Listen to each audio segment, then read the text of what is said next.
Marathon, they're all the same, and I'm going to argue how, and it's going to be interesting to you because there's a lot of things in these trailers and a lot of things that I've looked at with the Highguard trailer as well as Concord Marathon. They really are doing a lot of the same thing. So in case you miss it, the Highguard announcement trailer was the big ender for the Game Awards, and one of the most common responses was, it looks like Concord 2, which I think that's a very obvious and superficial dig that you can take at the game, but it really got me thinking something, and I'm going to end the previous stream of Morning Coffee and bring folks over. That's a great reason to be a member to this channel. You can start the day with me and Morning Coffee.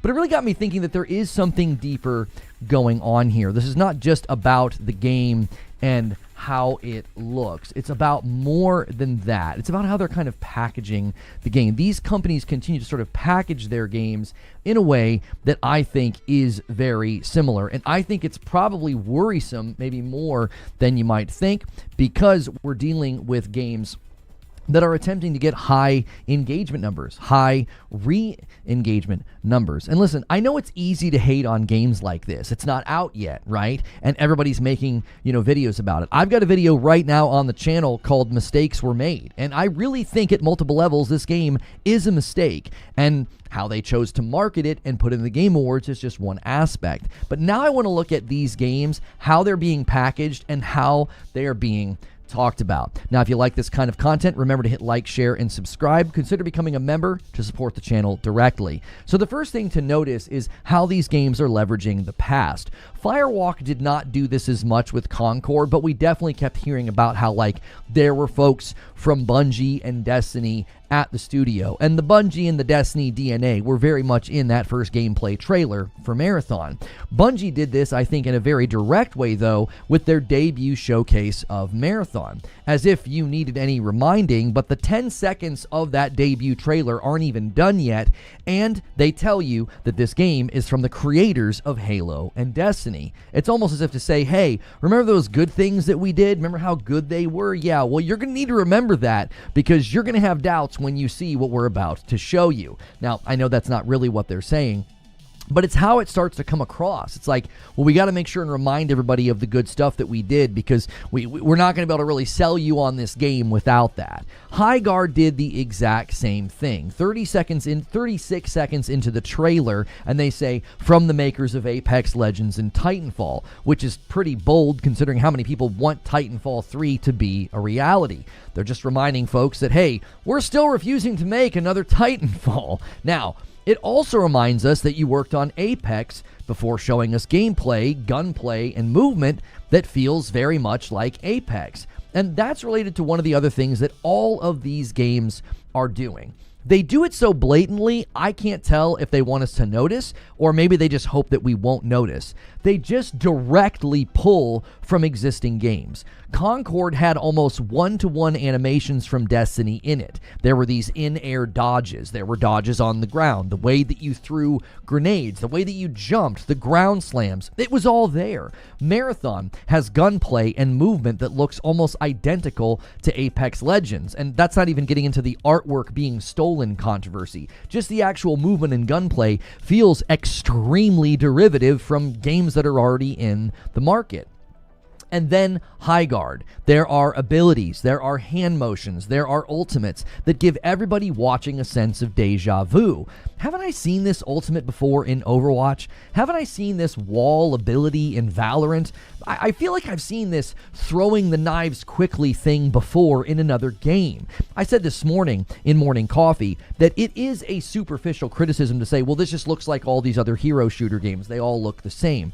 But the reason that superficial criticism exists is because there are things here that we swear we've seen before. It makes the game feel so familiar that it almost immediately mutes any excitement that somebody might feel. It really starts to make me feel like everybody is just so desperate to grab those live service dollars that they're just throwing various game ideas and elements in a blender, and they're hoping that the public doesn't notice. Even that game called For Loop that was announced from, I think, Bad Robot and PlayStation, it has another very generic recycled gameplay feel to it, as if we're not really trying anything new because we're just trying to get our thing into the market to capture as many players as quickly as possible. And the Game Awards is probably the absolute worst time to showcase something this derivative and generic. You're announcing a game that points to previous work like Apex Legends and Titanfall while showcasing gameplay that largely borrows from the works of others. In the midst of games being celebrated and awarded for originality and creativity and excellence. It's like saying, hey, while you're giving awards to AA studios and indie studios that are clearly hungry and they want to build new and excellent experiences, remember these games that we made that people loved? Yeah, we're making a new game. And then the game just looks like 10 other games that we've all played. Meanwhile, Arc Raiders wins Multiplayer Game of the Year and Expedition 33 sweeps almost every category. It's really starting to feel like the old guard in gaming isn't being put out to pasture by smaller devs or indie studios. It's like they're doing it to themselves. One new thing actually came to me this morning as well. There's another element of Highguard that I feel like really reminds me of Concord, and it really reminds me of Marathon. They show nothing. They keep everything very secretive. And then they finally show gameplay, and it's a very short window to its release time. They make it in secret. They don't want anybody to see it. They don't show anybody anything. They really did this with Concord, and they did it with Marathon. They're like, hey, here's our game. Yeah, it's coming out this year. And the response is entirely negative. This is the exact same pattern. They show nothing. They make it in secret. They get no feedback from the public, and they're like, oh, yeah, you can play this thing for free in a month. This just reeks of the toxic positivity culture from that Bungie DNA that we know was at Firewalk. We know it happened with Marathon. They just ignored people constantly saying that Marathon was going to need PvE. The old guard, as it were just being like, no, we're not going to listen to you or your feedback. This is following the same pattern. It makes its debut, it looks derivative and generic, and everybody's basically being accused of being a toxic hater for criticizing it almost immediately. This feels like the same thing, the same pattern, the same playbook. Don't show anything. Don't get any public feedback. Don't get any public response. Debut your gameplay trailer. Have it coming out shortly thereafter. And when everybody's critical of it, I don't know, call foul and say everybody's just being toxic and hateful. Listen, the people that are being toxic and hateful are your target audience, so this probably isn't the right approach. Now, if I'm right, and all these games are the same, not specifically and technically the same. I know there are differences, but at their core, the way they're being packaged, set up, built, and marketed, they're very much the same, which means I think they're all headed for the exact same fate.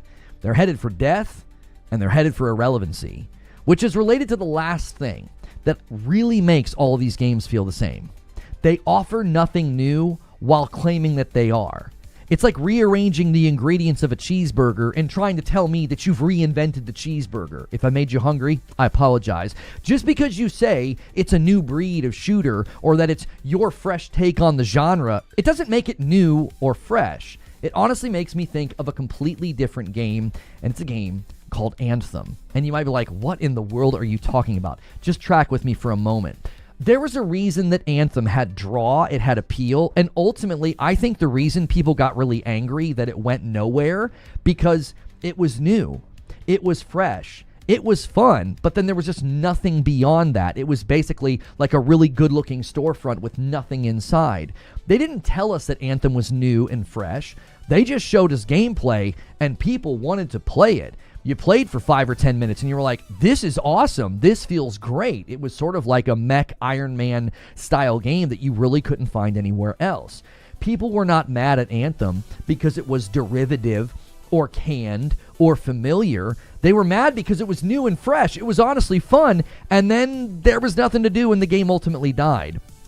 These new live service games are not showing us anything new or fresh. They just keep insisting that it's new and that it's fresh, but it literally looks like you're taking pieces and parts of other games, throwing it in a blender and being like, well, there's these differences and there's these things that you've never seen before, like riding on a horse, and like that's supposed to be enough to make me override my own critical thinking and be like, I've seen so many of these things, almost identical animations, moves, and abilities. I've seen them before. If Highguard is already being called Concord 2, I think the public has already decided its fate. But those are just my thoughts, And now I'd love to hear your thoughts. Good morning, good afternoon, and good evening, guys. Welcome in. If you haven't hit that like button yet, do me a favor and quickly give that a press. I appreciate you guys supporting the channel and watching the video. We had a video hit last night about this. It was a very different video than the show opened, so we're trying to make sure that you're getting substantive content here. So 4 minutes last night, I argued that a bunch of mistakes were made. Today, I'm arguing something completely different. These games are all the same. They're approaching the delivery, the packaging, the development cycles, all of it. It just feels identical to things that we have seen happen before with both Concord and Marathon. And again, it hit me like a lightning bolt this morning. It just hit me like a lightning bolt. I was like, wait, they did the same thing with Concord and Marathon. Like, they don't let anybody see the game. It's like they are allergic to feedback. And then they debut the trailer, and they're like, yeah, the game's about to come out. It's new. It's ready to go. And people are like, we don't want this. And then it's all cast as negativity and hate. Wired Rope renews for 12 months over there on Twitch. Let's get this one going here. He says, check your primes. It's a new month. Check those primes. 34 months from Wired Rope over here as well. Member Plus. He says, new month on Twitch. Check your primes. Thank you for reminding everybody to do that. Appreciate you guys so much. Take a quick second and get us those first 100 likes. It means a lot, and it supports a bunch. And we appreciate you guys. Yeah, For Loop. For Loop's the same thing. I don't think we have a release window for For Loop, so it doesn't necessarily follow that pattern. But For Loop follows the pattern of being like, you just are grabbing ideas and things we've seen before and just throwing them in a game. And it's like, it takes so much more than that. One of the things that I think people are missing in the lesson to be learned from Expedition 33 or the lesson to be learned from Arc Raiders is not like, oh, have a small studio, spend less money. I mean, I think that's definitely a lesson that some of the studios that have gotten maybe a bit too big, they could definitely learn that lesson.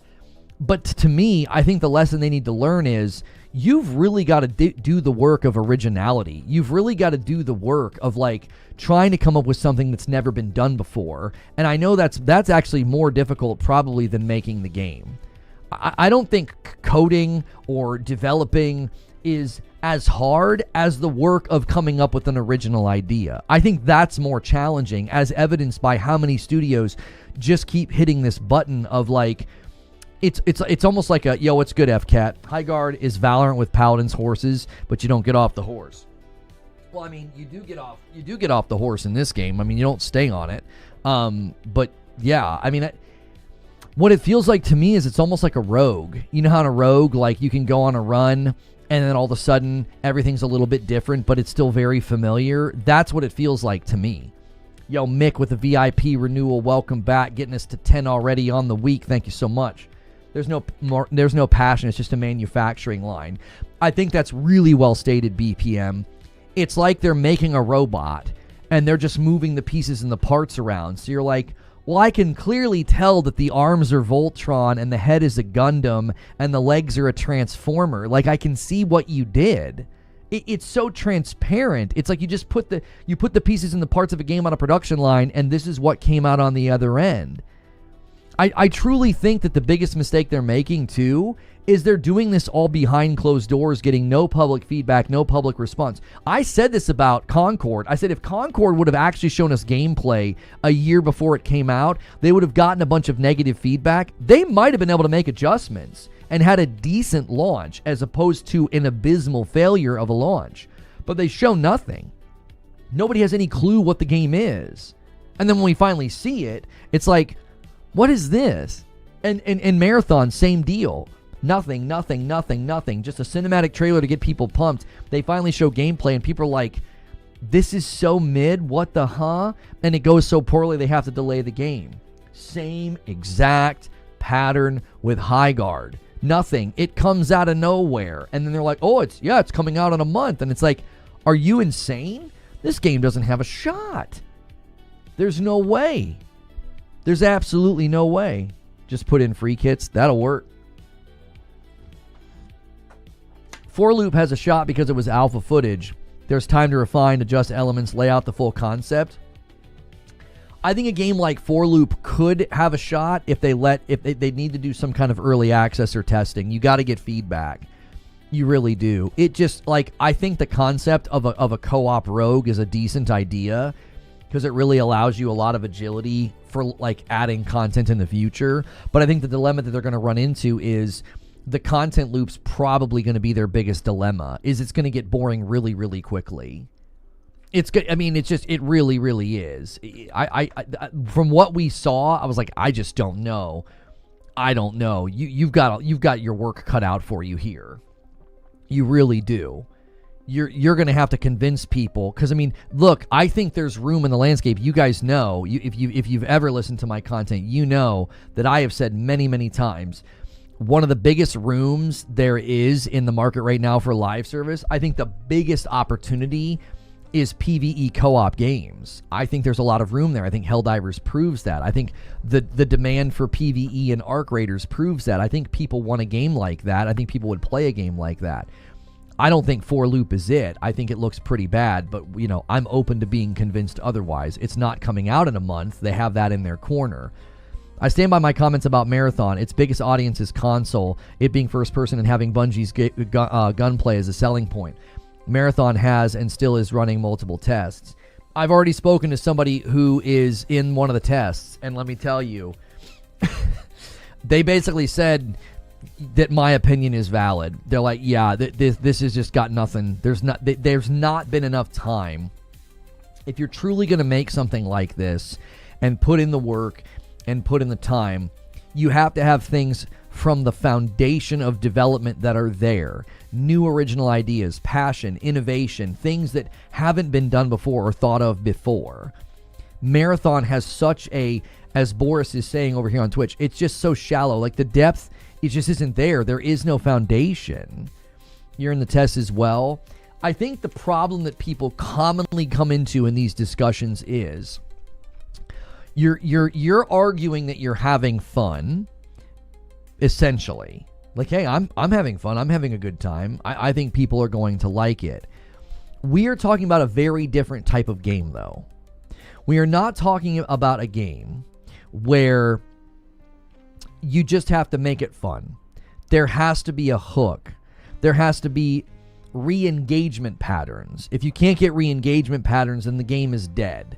Even if you have a decent first week, it just doesn't really matter. Even the biggest of games have pretty severe drop-off eventually. Like, Rivals was really, really up there, and it's still doing perfectly fine, but look at how much even that game has fallen. Like, look at the player numbers, right? That's not an indictment of Rivals. That's a pattern of live service. So hear me say this.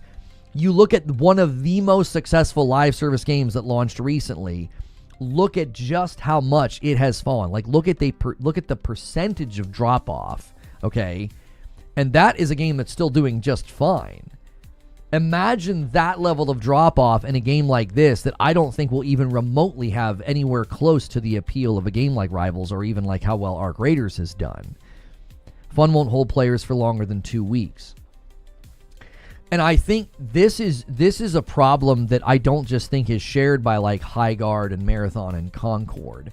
I think any game that attempts to go to a more arena style. Now, Highguard, it seems, is more MOBA, like move forward through the map.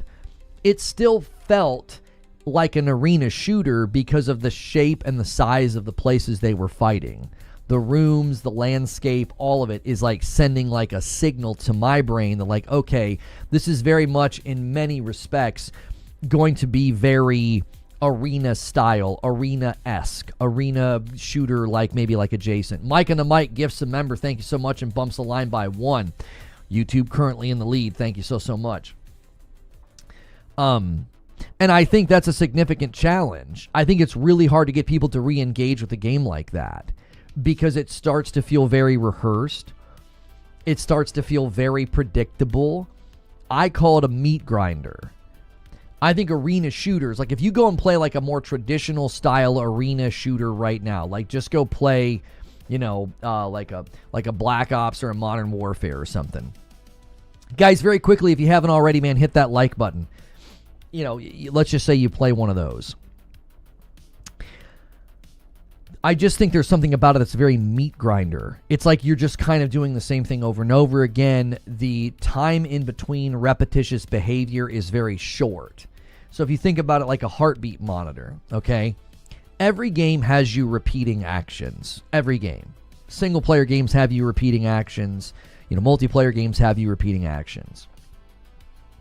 I believe that in live service games especially, the closer you're repeating an action, the faster you are going to get bored or burned out.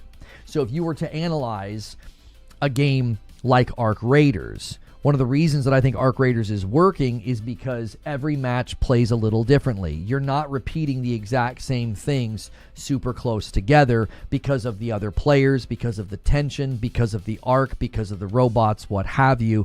There's a bit of that randomness going on. One of the dilemmas with something like Highguard is if you look at Highguard gameplay, there very much is going to be this like funneled structure to it where this is, I think, the best way I can put it. If you feel like you are playing a match, that's going to start to get repetitious because a match has a formula to it. You have a thing you need to do every single time, a place you're going to go, a thing you're going to repeat. So your repeating actions are very much close together and they're very much rehearsed, okay? When you go into Arc Raiders, you don't feel like you're playing a match. Helldivers, a battle royale. It doesn't feel like you're going into a match with like a predetermined setup of like you spawn here, they spawn there, they're doing this, you're doing that, right? It's a match. I think that is the clear, distinct difference. And the minute your game feels like that, I think you are going to have a very hard time with re-engagement. Because after a week or two, you're like, yeah, I kind of get the gist of this game. I kind of know what to expect, and I'm bored. I'm repeating things very, very close together. Now, in the past, if you played like a Quake 3 or an Unreal Tournament or like, the first couple of Call of Duties, there wasn't really anything else out there. So that was like the thing that you played. But this comes back to what I call the metamorphosis principle. I believe every game that you play that is new or does something fresh, or for you it's a new experience, I believe you experience some level of metamorphosis. You change as a player. So if you've been exposed to Apex, Warzone, Fortnite, any of the battle royales, I think it's changed the way you experience an environment where there are other players and you're both trying to win. I think it's changed you. And I think when you go from that to an arena where it's a match, I think you burn out quicker. I think you quit quicker. I think it becomes meat grinder-esque. It becomes boring faster. And the reason is because you are repeating actions a lot closer together that you don't necessarily feel that same way in a battle royale. You could drop at a different location. You could get a different weapon. You could drop and nobody's there. You could drop and there's a ton of people there. In transit to the next point of interest, you could get in a crazy firefight or see nobody. You could edge ride and not want to fight anybody and win the game with 1 kill at the end. You could frag out and go crazy and win the game at the end with 12 kills or whatever. So there's this dynamism to the experience. It's sort of dynamic. It's never really the same.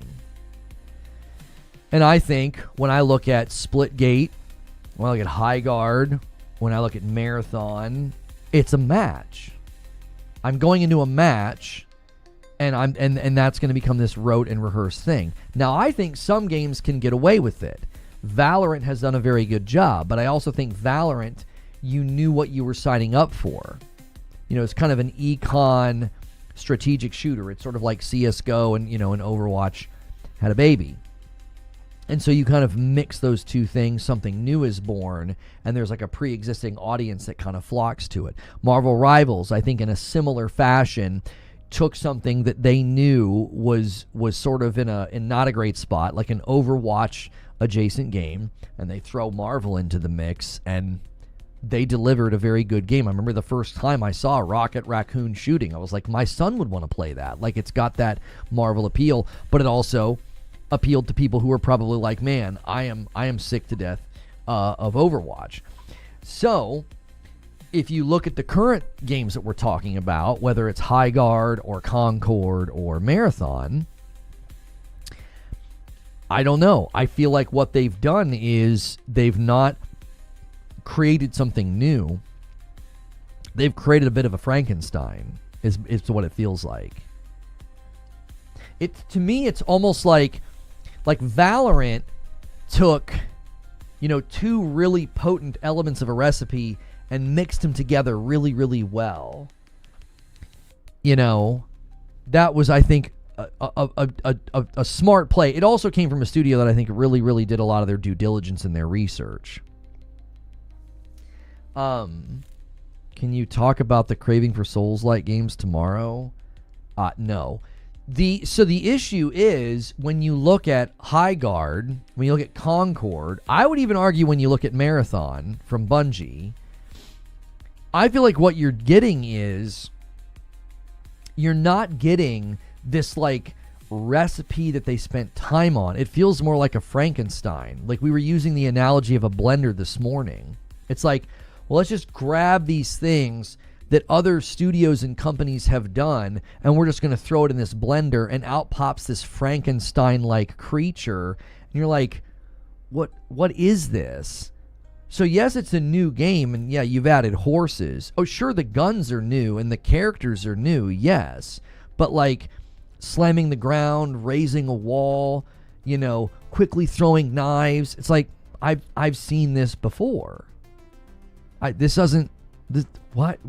are you just doing the same thing that so many other games have done? That's why it doesn't translate, I don't think, into a new experience to people. They make the superficial criticism that, well, it just looks like everything else. And I know that's superficial, but there's merit to it because it's like it's running its hand across something real. There's something about it that's making people think that.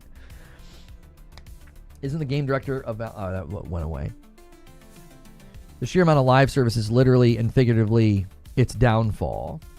I mean, that's a completely... What's that called? That's like downstream, right? That's not even the primary issue with these games. That's a problem for downstream. If your game actually comes out and people actually want to play it, well, then you got to worry about how saturated the live service market is. That's a problem down there. We're yeah, well, our game's been out for a month and, yeah, we struggled to maintain a player base because people went back to their home game. They played our game for a little bit and then they went back home to daddy. I mean, this happened with games like, X Defiant, where... it was doing well and people liked it and the new car smell was there and the honeymoon period was there, but then eventually people start going back to their home game and you're like, yeah, we can't maintain a player base. And if we can't maintain a player base, then yeah, you got to close up shop. I don't think Marathon fits into this, but I will give you comparisons of Concord and Highguard. Explain to me why Marathon doesn't fit into this. I drew at least 3 to 4 parallels between how Marathon was developed, packaged, and advertised, and the way that Highguard and Concord were developed, marketed, and packaged and advertised. They're almost identical in how they've executed on these plans. I'm not saying they're the same game. I'm saying they're the same. They are approaching this the same way. It's you don't let anybody see it. There's clearly DNA of toxic positivity going on. There is very clear just borrowing things from other games and thinking that nobody's going to notice that you've got animations in Concord right out of Destiny. You've got animations in Highguard right out of Overwatch and other games. And then you look at Marathon and it's the movements and the little things you're doing in the shooting house. It's it looks just like Apex. That's what everybody said the minute they saw it. They're just borrowing from other games. They're well, this is our extraction shooter. Plenty of people have seen Marathon. Okay, I'm going to try this again, and I want you to engage with what I'm saying. The way it was marketed, the way it was announced, and the way it was revealed, it's almost identical. Marathon was kept very secretive. We had one weird cinematic trailer, just like Concord, a cinematic trailer to set the tone, and then all of a sudden they're here's our game, it comes out this year. That's just like this. Nothing. Boom, our game comes out in a month. And you're You didn't let anybody see this. You didn't get any feedback. The only reason people have seen a bunch of Marathon and now they're getting feedback is because what they showed was received so poorly that, like, they basically had no other choice. The public feedback was so bad for Marathon that they had no other choice. Concord just shipped and fell on its face, and I think Highguard's probably headed for the exact same destination. The way it was revealed didn't include tests. Marathon included tests. Which tests are you referring to, Fuzzy? If you're talking about the ones they're doing now, that was a reaction. These were planned? No, they weren't. Homie, Marathon was supposed to come out this year. These tests are literally because of the delay. What are you talking about? Concord and Highguard had no planned test. Marathon didn't have planned tests. What do you mean? They delayed the game.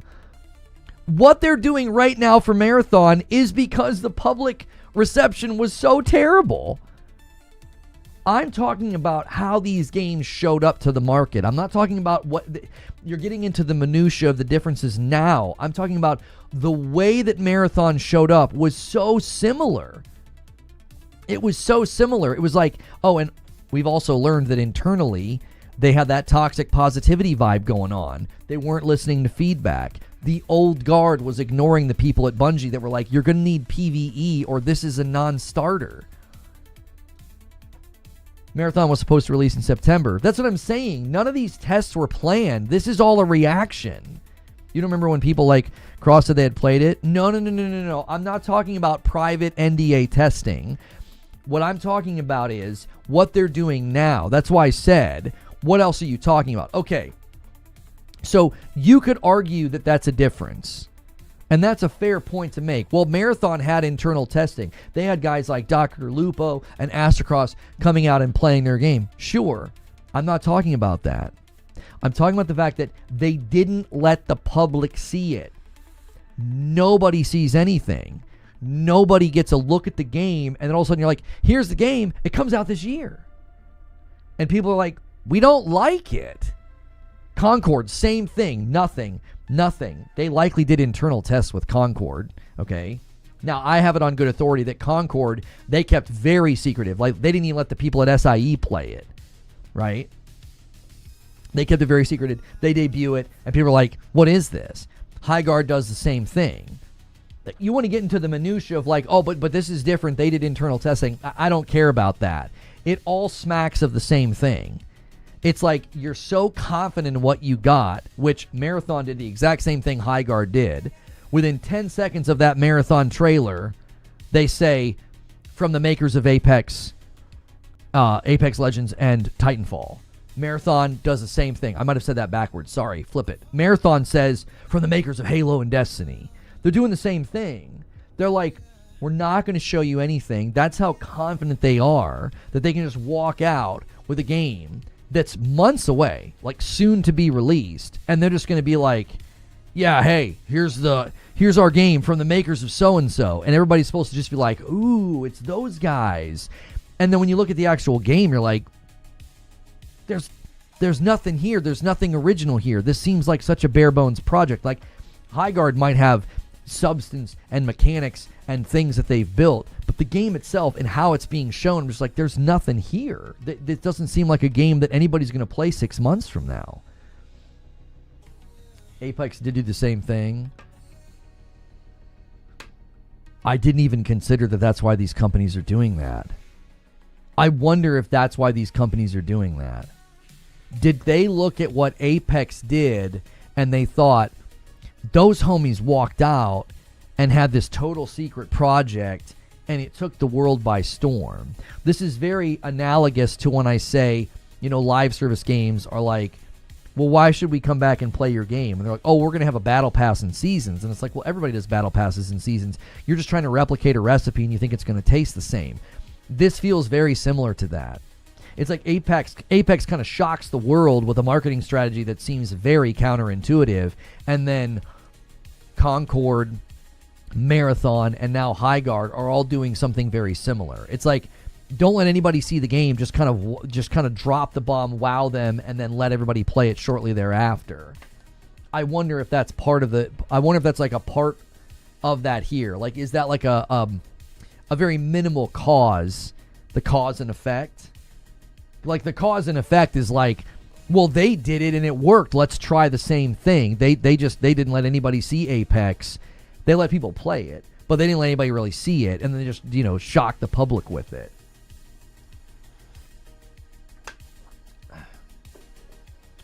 Apex is made by Respawn, who are all former Infinity Ward. They have pedigree. We need to go away for this controversy to blow over, so they stopped showing it. They got delayed for other things. I think they didn't show much after the reveal for Marathon was due to the stolen artwork. You might not be understanding the point that I'm making. There's a pattern here, okay? Concord and Marathon are almost lockstep in how they marketed their games. They show nothing. They give you a cinematic trailer. Both of those cinematic trailers showed up at the same PlayStation showcase. Just a cinematic trailer. You get to see nothing. And then the game comes out shortly thereafter. So as soon as people see gameplay, the time from when we finally see gameplay to delivery is a very short window. Concord crashes and burns. Marathon tries it.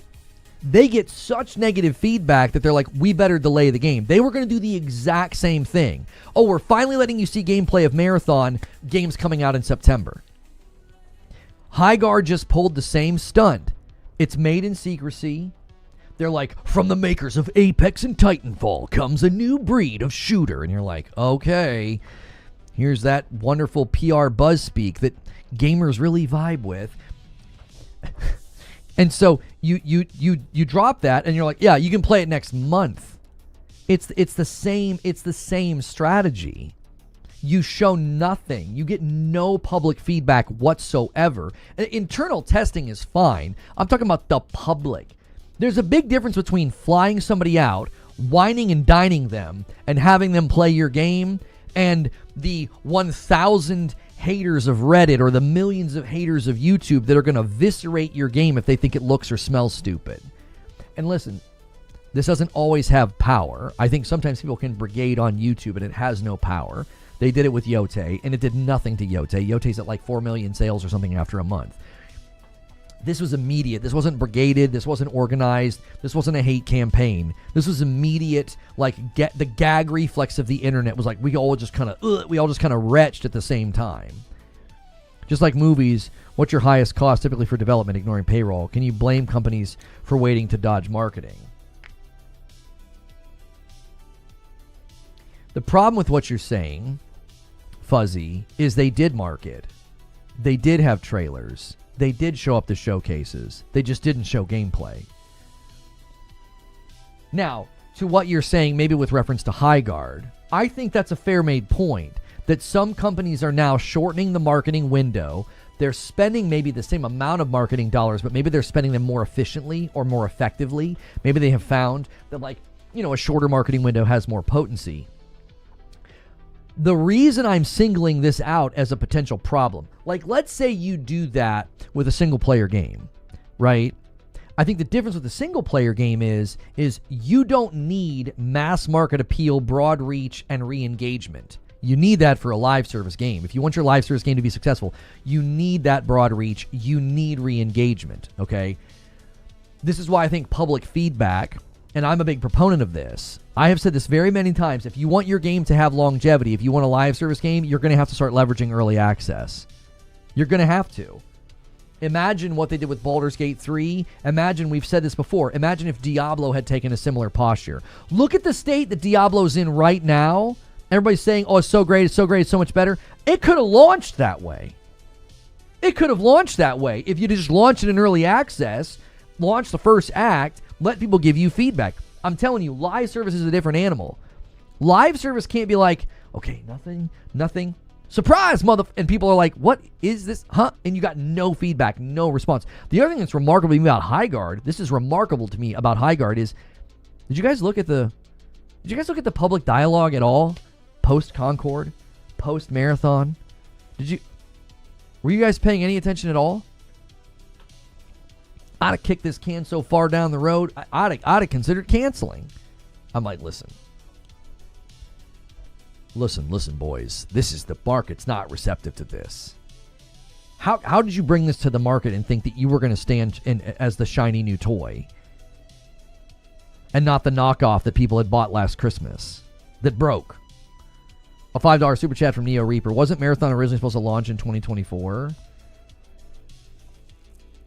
I think there were multiple release windows. All I know is that when they did their thing this year, their showcase or whatever, it was supposed to come out the same year as the showcase.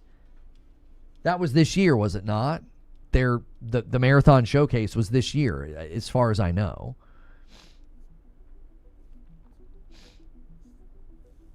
If anything, the broad appeal of a live service would logically lead to having early access with feedback. A simple trailer versus a whole ad campaign. Marathon hasn't had an ad campaign. Concord marketing didn't happen until right before launch. It definitely means to keep marketing down, just like Apex. Yeah, I think the difference with Apex was, I don't think Apex is like a playbook. Yeah, I think Fair Games is dead as well. Fair Games, if Fair Games even comes to market, they had a public or some kind of a playtest. Neo Reaper with the 5 bomb. Thank you so much. Gets us to 16 on the week. Welcome back, my friend. Or not, welcome back. Welcome in, everybody who got a gifted member from Neo Reaper. If you got a gifted member, be sure to say thank you. Be sure to hit the like button. Thank you guys so much for continuing to support the channel and tuning in every day. We appreciate it so much.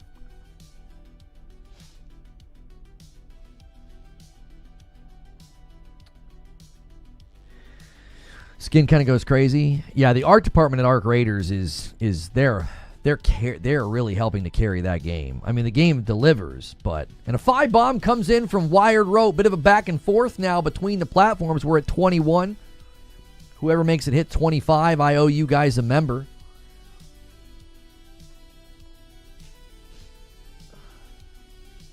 Looks like somebody went to the scrapyard and just put on whatever they could find. Yeah, I mean, that's kind of Arc Raiders vibe. It's what you're doing in the game. Like, it's right in the, that's consistent identity signaling that they're doing there. I think it looks great. Are you going to play Highguard? I mean, I'll try it. It's free to play after all. Concord also had a secret level episode. Another 5 bomb comes in from Neo Reaper. He secures the first 25 of the week for Team YouTube. Thank you so much, Neo Reaper. I appreciate it, man. I owe a member to YouTube. I'm going to do it right now. I love that somebody coming in and disagreeing with me about the topic, or at least thinking that, like, Highguard could be a good time or a fun time, and he's still gifting members and supporting what we do here. 44 months from EFV 2000. Welcome back. He says Titanfall 3 is needed. Show me the siege abilities. Show me what makes it different from others. I'm not saying it's pejorative. That's what I'm saying. Like, I think you're right. That's literally what it looks like. I think that's what they go for. I think that's the beauty of how they have designed, like, the art style of Arc Raiders. Is like, there's just limitless, like, outfits they can come up with, because, like, you're just scavenging. You know what I mean? Let's talk about that for a second, Sven, because you're like, well, let me see the siege abilities. Somebody left a comment and said, well, what they should have done with Highguard is they should have done, like, a breakdown of, like, how it's different and this, that, and the third. And I'm like, well, that's not really the time or the place for that. Right? That's not the time or the place for that. To do that. And I don't know if it would have made much of a difference. Right? There's a part of me that thinks, member plus from Smooth Jazz, 31 months, another DOA title, sad, but devs got to put the work in the public and get the real feedback, not paid streamers. This is something I want to say. I really do feel like these 3 games in particular, the thing they have in common, I mean this, and you guys think it's like one of my favorite words. I think that they're all dying and falling victim to hubris. It really does feel like the guy that was really good at football in high school gets out on the field for some touch football. He's in his 40s and he pulls a hammy in like 2 minutes. Like, He's just like, he ain't got it anymore. He hurts his shoulder from one throw or something. You know what I mean? It's like, you guys have a great era that you're coming from, but you don't got it anymore. You're just trying to do the thing that's been done before. You're not bringing anything new to the table. You just think because you guys were all-stars in the past that you're still all-stars. And it's like, the reason you were all-stars in the past is because you were hungry and you made an incredible game. Yo, Neo Reaper with a 2-spot. If everyone agreed, the world would be boring. This is true. My analogy's not perfect. But the hubris, it literally seems to be like they're so confident because of their resume that they're sort of relying on that. Like there's a reason that starts both trailers, both Marathon and Highguard's trailers starts with "from the makers of." Because I really truly think they deep down, it's kind of a self-admission. It's like they know what they're about to show you is... What is that? Thank you so much for sending 1,000 jewels. Oh, that's right. We're vertical today. EFV 2000, are you watching in the shorts feed? Yeah. You can find our stream now in the shorts feed, and that's like a gift. That's like a mobile stream vertical view gifting method. It's a way to support the channel. Thank you for doing that. You are the first person to ever do that in one of my YouTube live streams. I don't know what it equals.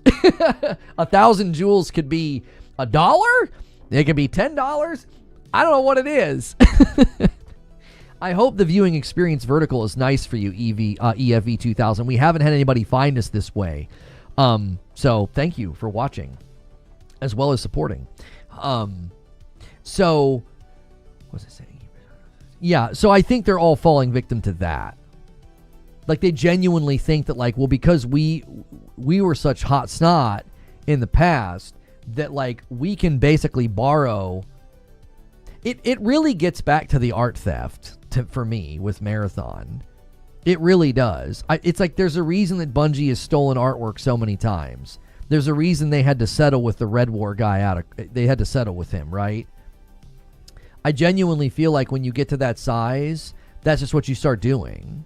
You just start borrowing because you have this velocity and this momentum. I mean, it happened to me when I was an up and coming Twitch streamer. I would do segments, and then 1-to-1 my segment would get used by like a larger creator would do the exact same thing. Well, I mean, there's you can't really get mad about that, right? Like good artists steal, right? And if you've got the velocity and you're the big guy on the block and you can just glean ideas and scoop them up from other creators and other games, it probably goes unnoticed. I think people are starting to notice though.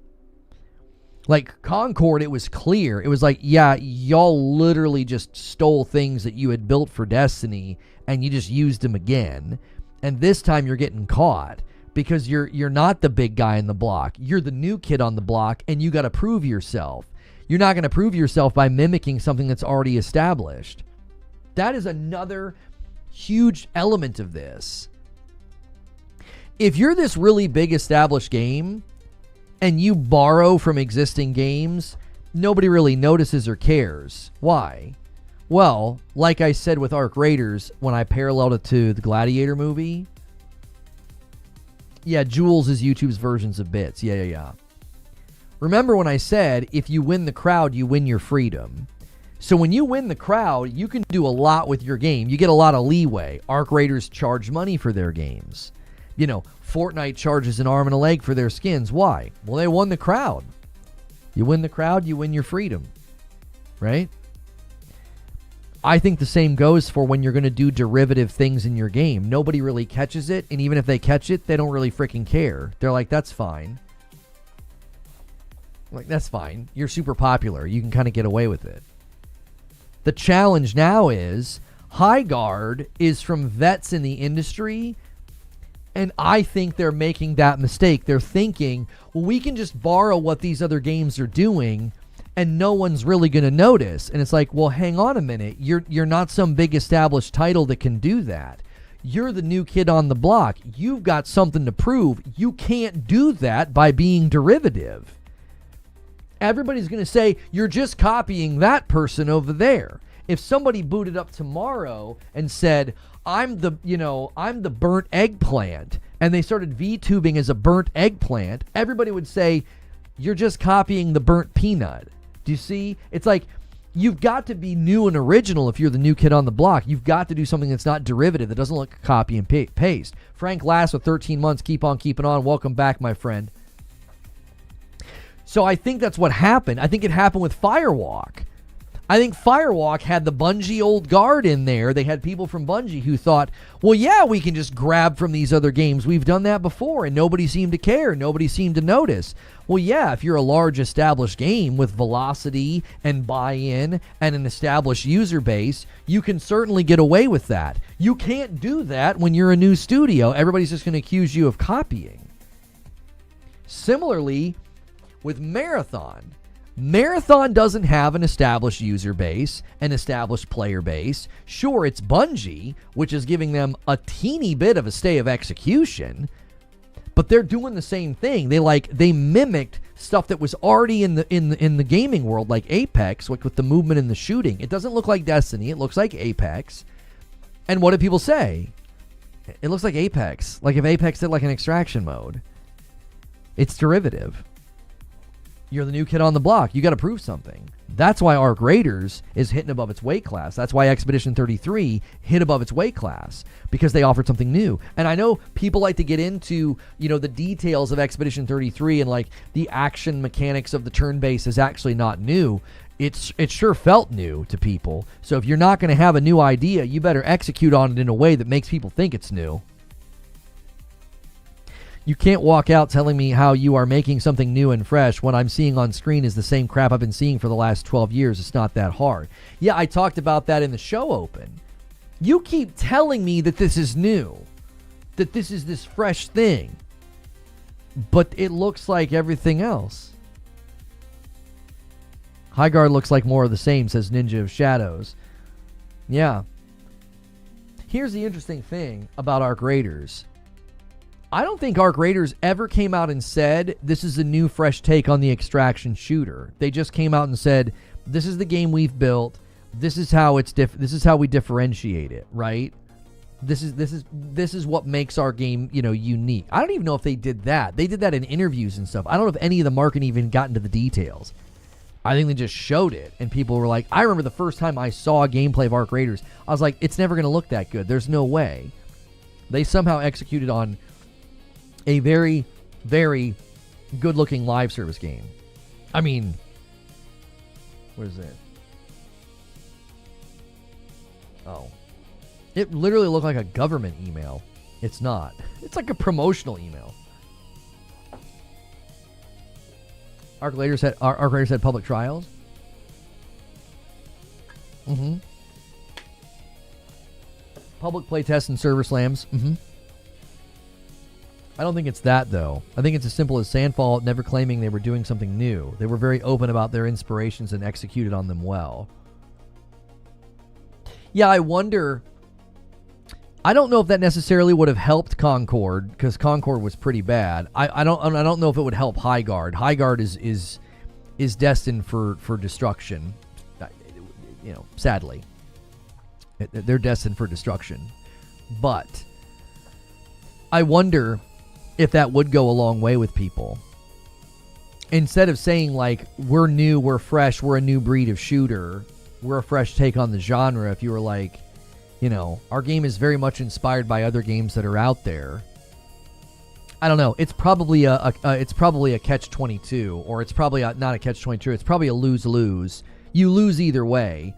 You either try to make it seem like it's new and fresh, or you make it clear that you took inspiration from other games. Thank you so much for sending the GOAT trophy, 1,000 jewels.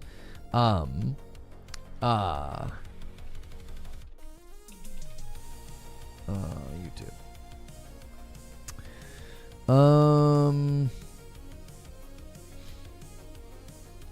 That's actually very, according to my Google search, that's very generous. Thank you, EFV. That's very, very kind. What is a jewel? It's basically like a mobile gift. Like if you've ever watched streams that's like vertical and people are like sending gifts, YouTube has that, and I am now vertical streaming on the platform. So we might be getting people from the Shorts feed.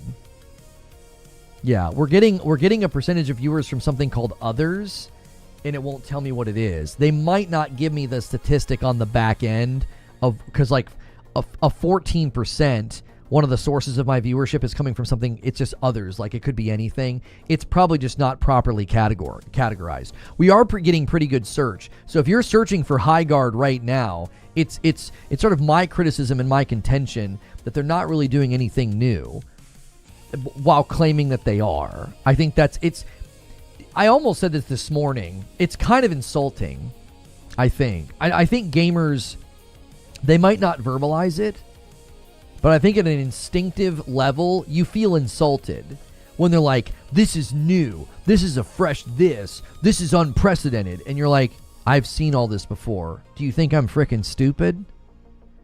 Do you know what I'm saying? Like, I don't think anybody says that out loud, but I think you feel it. You're like, do you think I'm stupid? Yeah, what? No, this doesn't. What do you mean? Nice shirt, thank you. What is with this trend of former developers of major studios leaving their studio to make their own dev team and then just developing games that look like a total retread slop that no one wants? I'm going to offer up a theory, which is probably part of the problem. They are told no, and then they're told no, and then they're told no. And they say, fine, I'll do it myself. Okay? Now, I want you to imagine the type of person that has ideas, and they keep getting told no, and then they decide to go off on their own. What do you think they're going to do? They're going to build a game that's impervious to feedback, and what do you end up with? We heard that Firewalk had toxic positivity. So what do you end up with? You end up with a game built by people that took their talents and left because they probably were getting told no, and they thought, I'll show you I've got good ideas. And then they put the game out, and it's like, yeah, you sure showed us. Right? It's like, yeah, we've got good ideas and you won't listen to us. You know what I'm saying? You almost get like this little like group to think that like we can make something really amazing, and these people here, you know, they won't listen to us. In a similar vein, internally at Bungie, it seems like there's a group of people that think that. They literally think that like, yeah, their ideas are great and they don't need feedback. I think that's the general problem with these games is they seem to come to market and feedback just bounced off the game. Like, there were people at Bungie literally saying, we were trying to tell them that Marathon was going to need PvE, and they didn't listen. Isn't Expedition 33 as well? I think Expedition 33 is a good example of the best way that it works. You leave an environment that won't listen for the wrong reasons. Like, maybe these guys had ideas and they weren't being listened to at Respawn. Maybe these guys over at Firewalk, maybe they had ideas for PvP and Bungie wouldn't listen, and they shouldn't have listened. Maybe they were bad ideas. I think when you're within a monolithic structure, like a Leviathan-like size structure like Ubisoft, and you don't feel like your creativity is heard because they're like production line gaming. They're like, here's another Far Cry, here's another Assassin's Creed, here's another this, here's another that. They're just like production line gaming. Well, these people didn't want to be a part of that anymore, so they leave. So I think you've got to diagnose why they left and what they decided to build. I think it's pretty clear that when you look at some of these guys, it's like, yeah, you had bad ideas and you kept getting told no, and you thought you were going to trudge out on your own. You were really going to show them what's what. And now it's pretty clear, yeah, you didn't have good ideas. You had a lot of either derivative ideas or ideas that were not original enough or unique enough or whatever. Do you see the difference? I think from 30,000 feet, it could be a little confusing. You can be like, well, like these guys left and they made Expedition 33. These guys left and they made Concord. You know, these guys left and they made Highguard. Expedition 33 also didn't rehash easily identified UB tropes. It's just so well stated. Imagine if Expedition 33 would have walked out and it had all the hallmark Ubisoft things. right? Sven says, I'd rather see devs attempting that and being told no and games failing than devs not trying at all. I'm all for devs trying to push the genre with fresh takes and then not try it at all. I don't disagree with the spirit of what you're saying, Sven. I don't. I think their good intentions have to be properly catapulted. I think the way that if you were to catapult, that kind of an intention to set it up to soar, you've got to let the public see and play your game. You have to.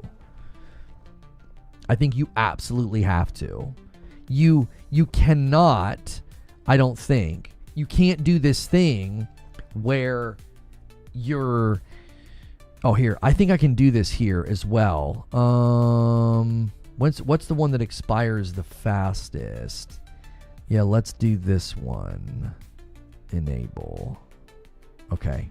I enabled it at 11:19. Okay. Thank you for 44 months. Pimp-tastical over here on YouTube gets us to 30. We are exactly 20 members away from 50. That's a good time to steal. If anybody's looking to drop the big one, now's the time. If not, play it. We need a deep dive. Show me more than 2 minutes trailer. Okay, here's the other thing, Sven. Here's the other thing. It's not just let me see it or let people play it. You gotta do that real early. You gotta be bold. You've got to be bold, because I want you to imagine any live service game that you've ever played that has been successful and how much it's changed over the years. How many things changed. Like, I think Diablo is such a good example. It's such a good example of, like, look what happens. I knew it. My camera, that is static. Oh my gosh. I created a bunch of static and it shocked the mic. And it froze my camera. That's... we got to figure out, maybe that's the problem. Maybe my microphone needs to be plugged in. I think it's plugged into a grounded power strip, though. Anyway, what was I saying? Oh, God Howard, thank you so much for Member Plus. Let me add you to the total. Yeah, I did. I put a theme on Rope. That's a sponsored thing that we got. Developers making all these hero shooters is the same as developers trying to remake Genshin Impact. It just doesn't work. Players want new, not rehashed. It was a hilarious still frame. It was pretty funny. Still looks awesome. The theme, huge W. It's super odd. I thought my app was busted. No. It's a big opportunity to get sponsorships on Twitch now as like a smaller streamer. So, and for some reason our viewership just skyrocketed. Why? I wonder if when we run these, do I get featured or something? Am I on the front page right now on Twitch? What just happened? I activated a channel skin. I wonder if Twitch promotes you when you do that. Jiminy frickin' Christmas. If you guys are just now finding my stream on Twitch, it's a daily gaming talk show, and I guess, somebody tell me if we're on front page or something. I don't know what's going on. How many times are we going to do this? When will the devs get the hint? Everyone knows the community wants Titanfall 3, but somehow Highguard got priority. Well, here's the thing you gotta remember, though, Jakob. I found you on Twitch by it being recommended. Okay, yeah, but you were already here, Ninja. This just happened. Like, this just happened. We just went from, like, 80... 100, we're on the front page. Well, hello, front page. I did not know we were going to get front page. I just turned that sponsorship on. That's very, very cool. Wired Rope gifts 5 members and says, hey, boys, now's the time to go crazy. We got a bunch of new folks coming in. Wow, that's orange? Oh, we're orange on purple. Yeah, it's a channel skin that I turned on. Anyway, We are talking about Highguard, the recent reveal at the Game Awards, and why I feel it's the same as Concord and Marathon. If you've never been here before, it's a daily talk show. It's kind of like a podcast you can listen to about gaming. I do keep it safe for work. We cover pretty much the variety of gaming news that is out there. So thank you so much for being here. Also, make sure and check out my YouTube channel where I uploaded a video about Highguard where I said mistakes were made. It's sort of an analysis of all of the various things that are going on in the planning of something like this, and I feel like it's very, very similar.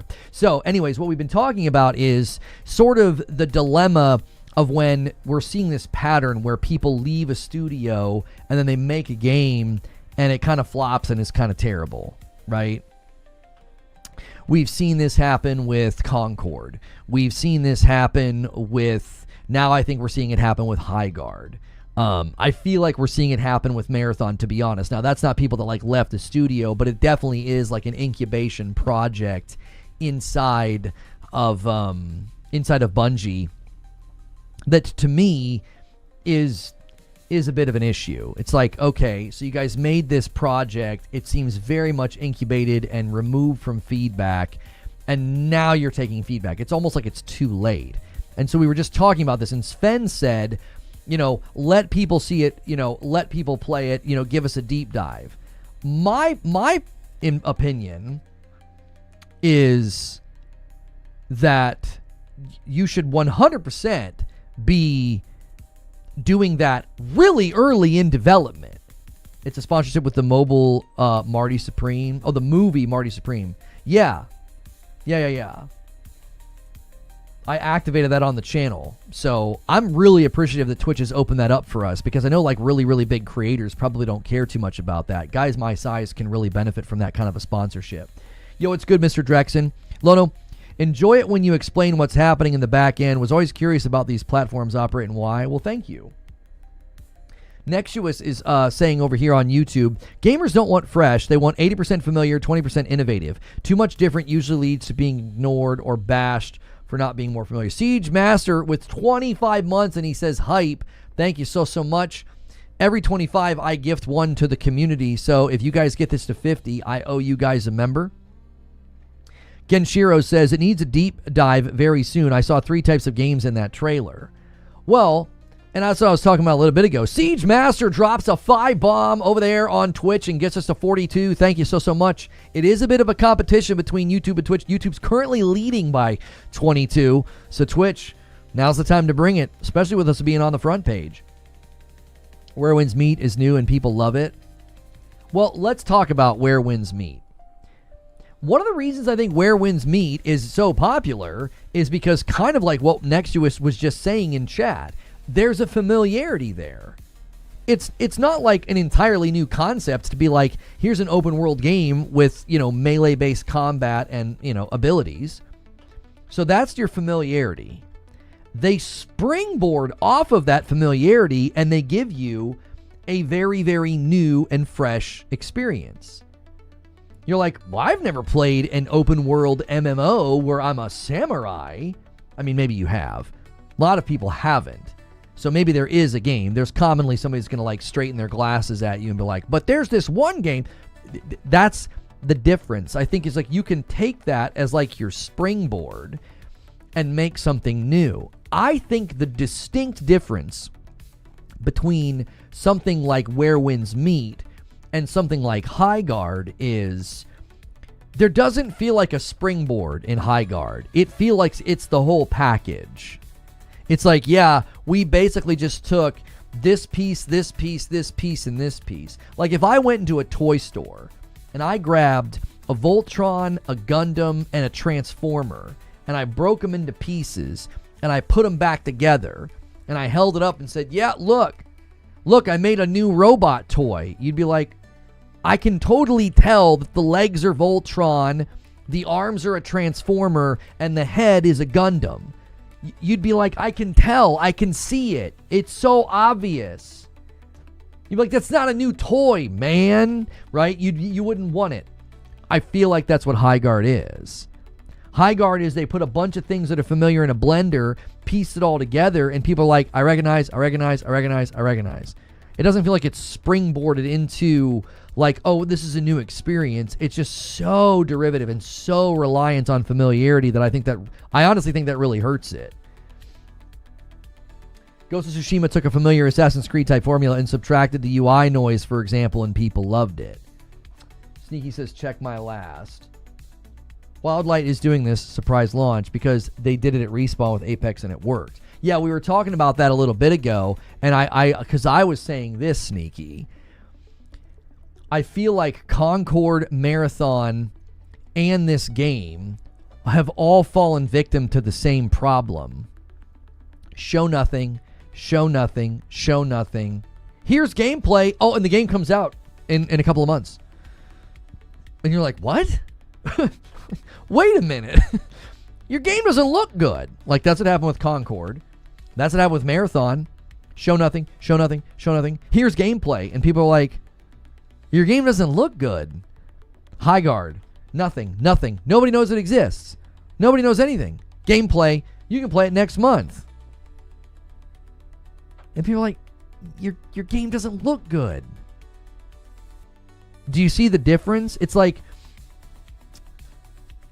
Apex, we have to say it. Apex was a huge risk, and Respawn took a massive, like, they placed a pretty big bet on themselves.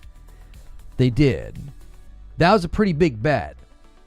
To be like, yeah, we are not going to make the next Titanfall. We did this in secret. They built it. They didn't really tell their publisher what they were doing.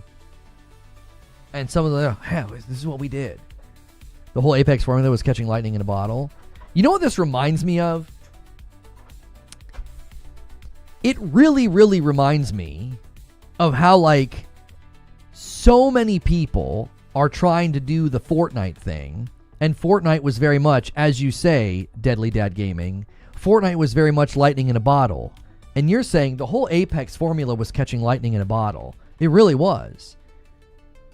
They said, listen, lightning can strike right now. This is a popular genre that's having a moment. Let's throw a lightning rod out there and see if we can't capture something special here. And they did. And the points being made in our Discord. If you get a sub on Twitch or you're a member on YouTube, you can use our Discord. The points being made in our members-only Discord. It was 2019. It was a very different landscape back then. Like, I really feel like there's just a level of being out of touch here. There's a level of being out of touch. It's like, it would be like heavily investing in fidget spinners for this Christmas. Do you know what I'm saying? Do you know what I'm saying? It's like, look, man, that moment kind of passed, bro. It's kind of over. You know what I'm saying? It's like fidget spinners in 2025. Okay. You know, it's like we did a hero shooter, and it looks very like Unreal Engine adjacent. And you're like, are you sure you want to do that in 2025? Well, in this case, it'll be 2026. Apex added so many great quality of life features that almost every shooter now uses them. Oh, that's a perfect example of what I was talking about earlier, Neo Reaper. Do you remember when stuff that Apex did all of a sudden started showing up in Fortnite, like the reboot cards? I remember. Y'all might not remember. Some of you young bloods in Fortnite think they did everything and they're the origin of all things. No. Fortnite started copying Apex. And do you remember, it's just like what I said. If you have velocity and you have popularity, you can totally steal from other games and no one gives a frick. No one cares. But when you're the new kid on the block, like Highguard, you can't be that derivative. Everybody's going to point out, that's from Apex, that's from Overwatch, yeah, that's from this game, that's from that game. You can't get away from it. You can't get away from it because you're the new kid on the block. You don't have velocity or popularity yet. No one's going to look the other way. That's all they're going to see. A $5 super chat from Ristic. Highguard is being developed by a new developer from people who made Titanfall and Apex. Yes, we are aware of that. It's 36 seconds into the trailer. They made sure to tell us, Ristic, from the makers of Titanfall and Apex Legends.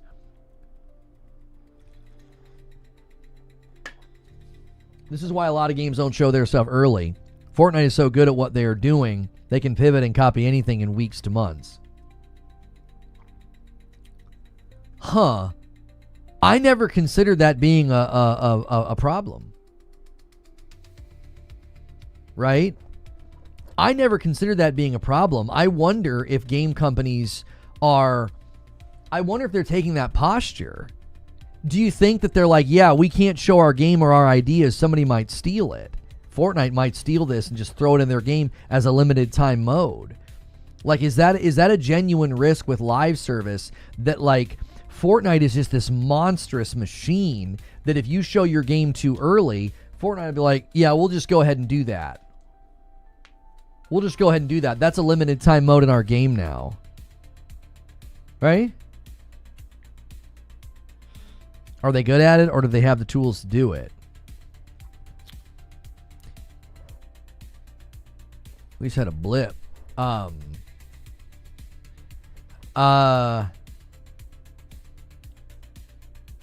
Yeah, I don't know.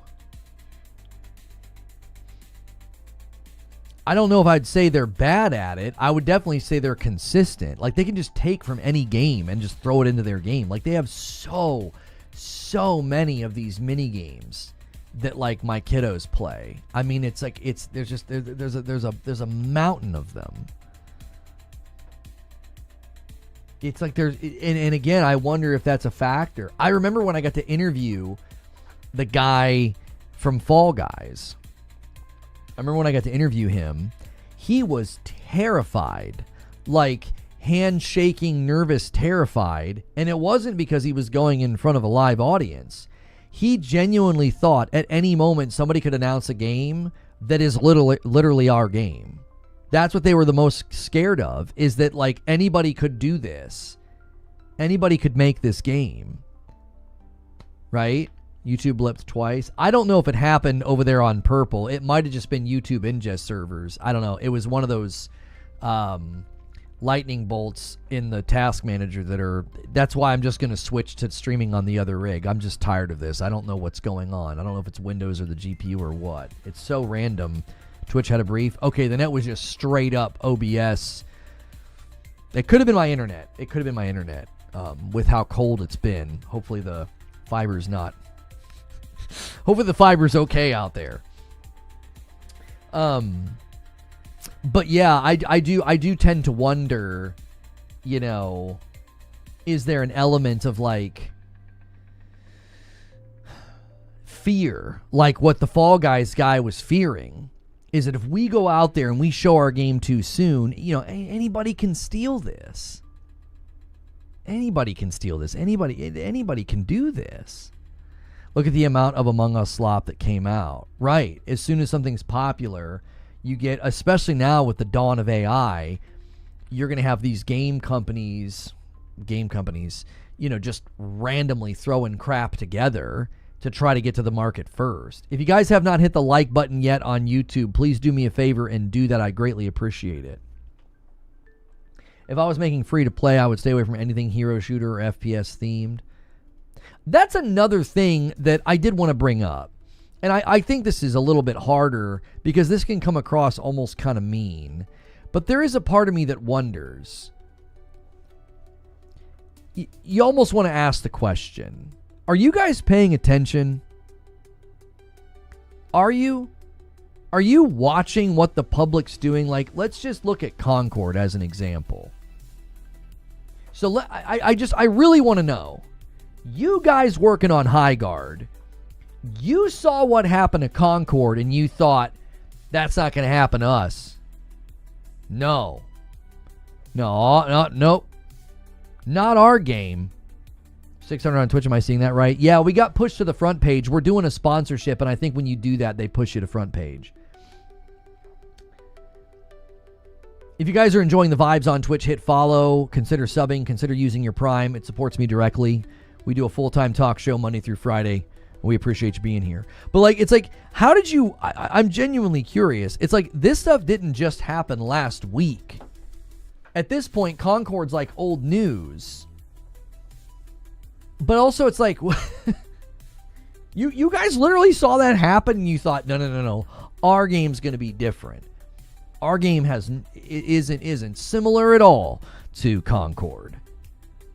That's what makes me come back to the theory of... death by hubris. They really do think. Can you not super chat? You can do bits, or you can just use the tip command that Wired Rope just put. That's actually the best way to support if you're wanting to do it. And then you can send a little message and I'll read it.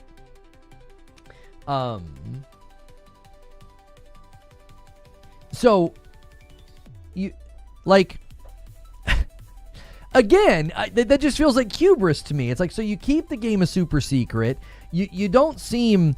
You seem... It seems like another game that was impervious to feedback. It's like nobody told you. Nobody internally was like, listen, man, we've really got to change vibe. We've really got to change appearance. Hero shooter right now is not a good call. We've got to pivot. We got to pivot here. This isn't going to work. I don't know. That to me is the most remarkable thing about it.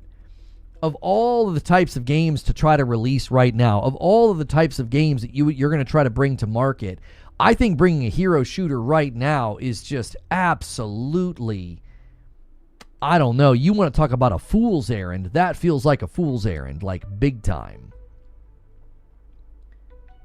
How many Stardew clones are there? One of the goats? Yeah, I couldn't even tell you how many clones there are of that. If you guys on YouTube didn't hit like, make sure, double check that it's saving your like. We need about 50 more. A little slow on likes today. I wasn't asking for them earlier. Patent in game? No, I'm not saying people should start patenting their games. No. Unfortunately, that's what the industry has made normal. Copy the popular ones and hope you make money doing it. All the copies of genres like Anomaly games, Battle Royale, Live Service, Souls-like, ECT. Or ETC, I should say, etc. I think that's why I get a little frustrated when like they get mad and they act like people are being toxic and they're like hating or whatever. It's like, do you really think you brought something original and passionate to the market? It doesn't look that way. I'm not saying you didn't work hard. I'm not saying you didn't work hard on your game. But it's like, you can't see what everybody else is seeing. It's like they have, I don't know, it's like tunnel vision, it's like blinders. There's so many words you could use. Honestly, what's your platform of choice these days? I started watching you from Xbox, but PlayStation seems to be doing better. I don't know, help.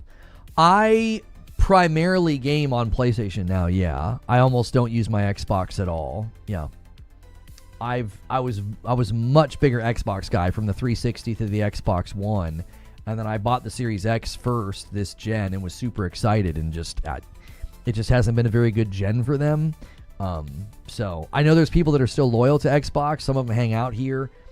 It was natural magnetism. I was just buying games like once I got my PS5, I was really excited to finally play like Ghost of Tsushima, and then obviously I played like Returnal and Ratchet and Horizon and God of War. I just started spending more time on PlayStation. Those are the kind of games that were vibing with me, especially I kind of went through a change as a gamer. Like when I stopped covering Destiny full time, I was gravitating toward games like that.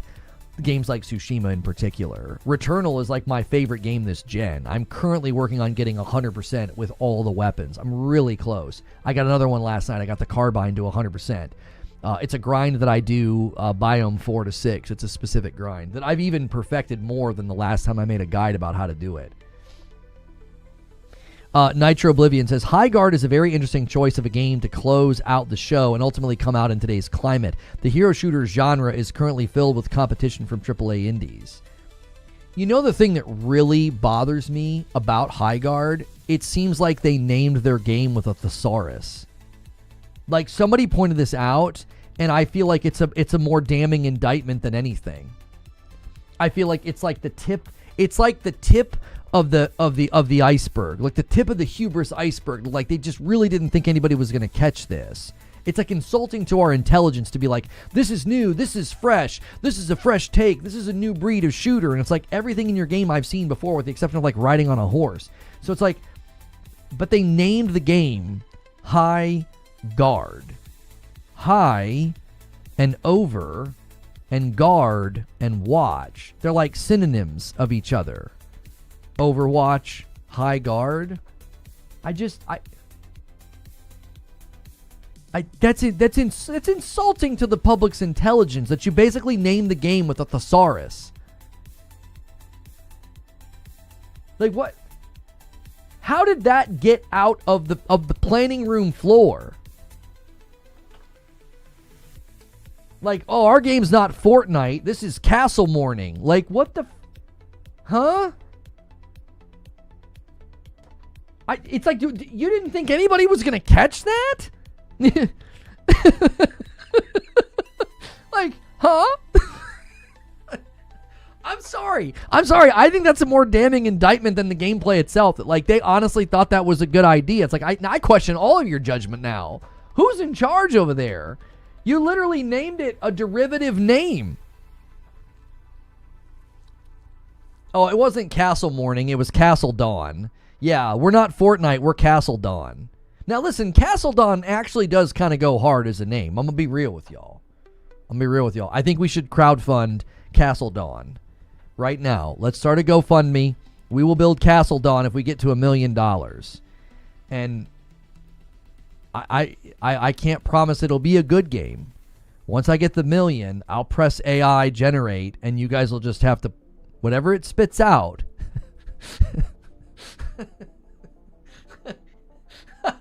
I'm like, I'm out, y'all. Peace. Here's Castle Dawn. And people are like, this is AI slop. And I'm like, I called it Castle Dawn. You know, really, you're to blame here, not me. I am not to blame. I called it Castle Dawn from the very beginning. You should have known what you were signing up for. Really, you only have yourself to blame. So thank you for the $1 million. I'm out. I'm retiring. You named your game Highguard, bro. You named your game Highguard. Castle Dawn is another Reforge merch property like Swordman. That's right. Frickin' Swordman. Swordman is the best. Swordman is one of the greatest games ever created. You know? Let's see. What's his player engagement?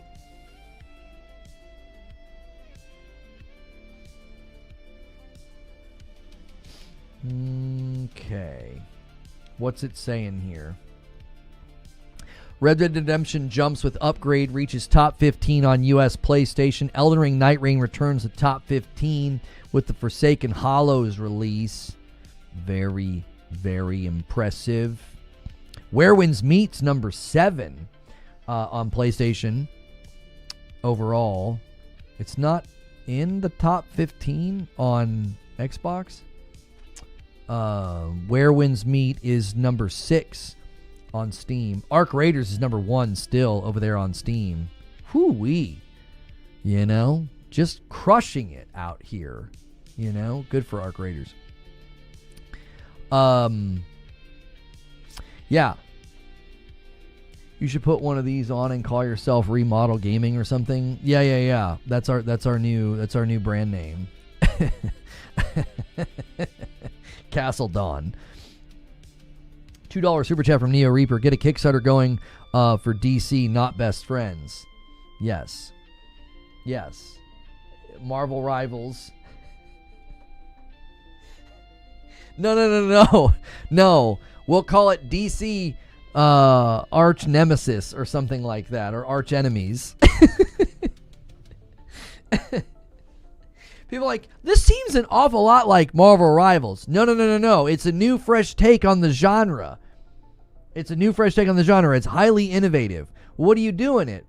Well, these are not heroes. You see, there's a distinct difference. These are all enemies.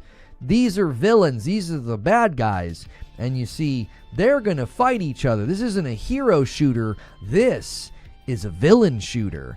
And in this villain shooter, you're going to go into an arena and you're going to use these abilities to, you're going to have guys that are good at tanking, healing, and DPS. And so basically this villain shooter is the freshest take on shooter genre. So please buy our game today.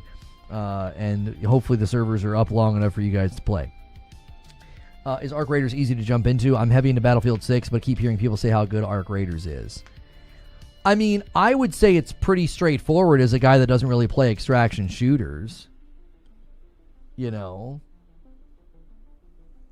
don't really play extraction shooters, and I was able to get into it. I got 30 hours out of it. I had a pretty good time. Now, I'm not playing it right now. It's just not it's not like my bag long term. It was like fun. I got my fill. I might go back periodically and do fun stuff with you guys. The proximity chat is right for, goofiness and goofing around. But, in general, did you see aggression-based matchmaking was confirmed? I did. I put out a short about that, and it proved my theory correct. I've got a video on the channel called "How to PvE," which it got a little bit of a bump. But we were proven correct, boys. We were proven correct. I told you there was some kind of a matchmaking in Arc Raiders that if you were aggressive or you shot other players, it was 100% going to give you more. That's what it was going to do. I genuinely think that's what it was doing. And yep, people thought I was out of my head, and I was like, listen, that might be true, but in this case, I am correct. In this particular instance, I was correct. They admitted to it. Yeah. So stop shooting other players, you bunch of liars. You're like, I just get killed on sight all the time, and everybody's so mean. You're losing those gunfights, aren't you, Charlie? Hey, Stevie, you're losing those gunfights, aren't you? Yeah, I know you are. I know you're losing those gunfights. You're shooting back. You say you're not shooting back, but I know you're shooting back. That's why you keep getting put into aggressive lobbies.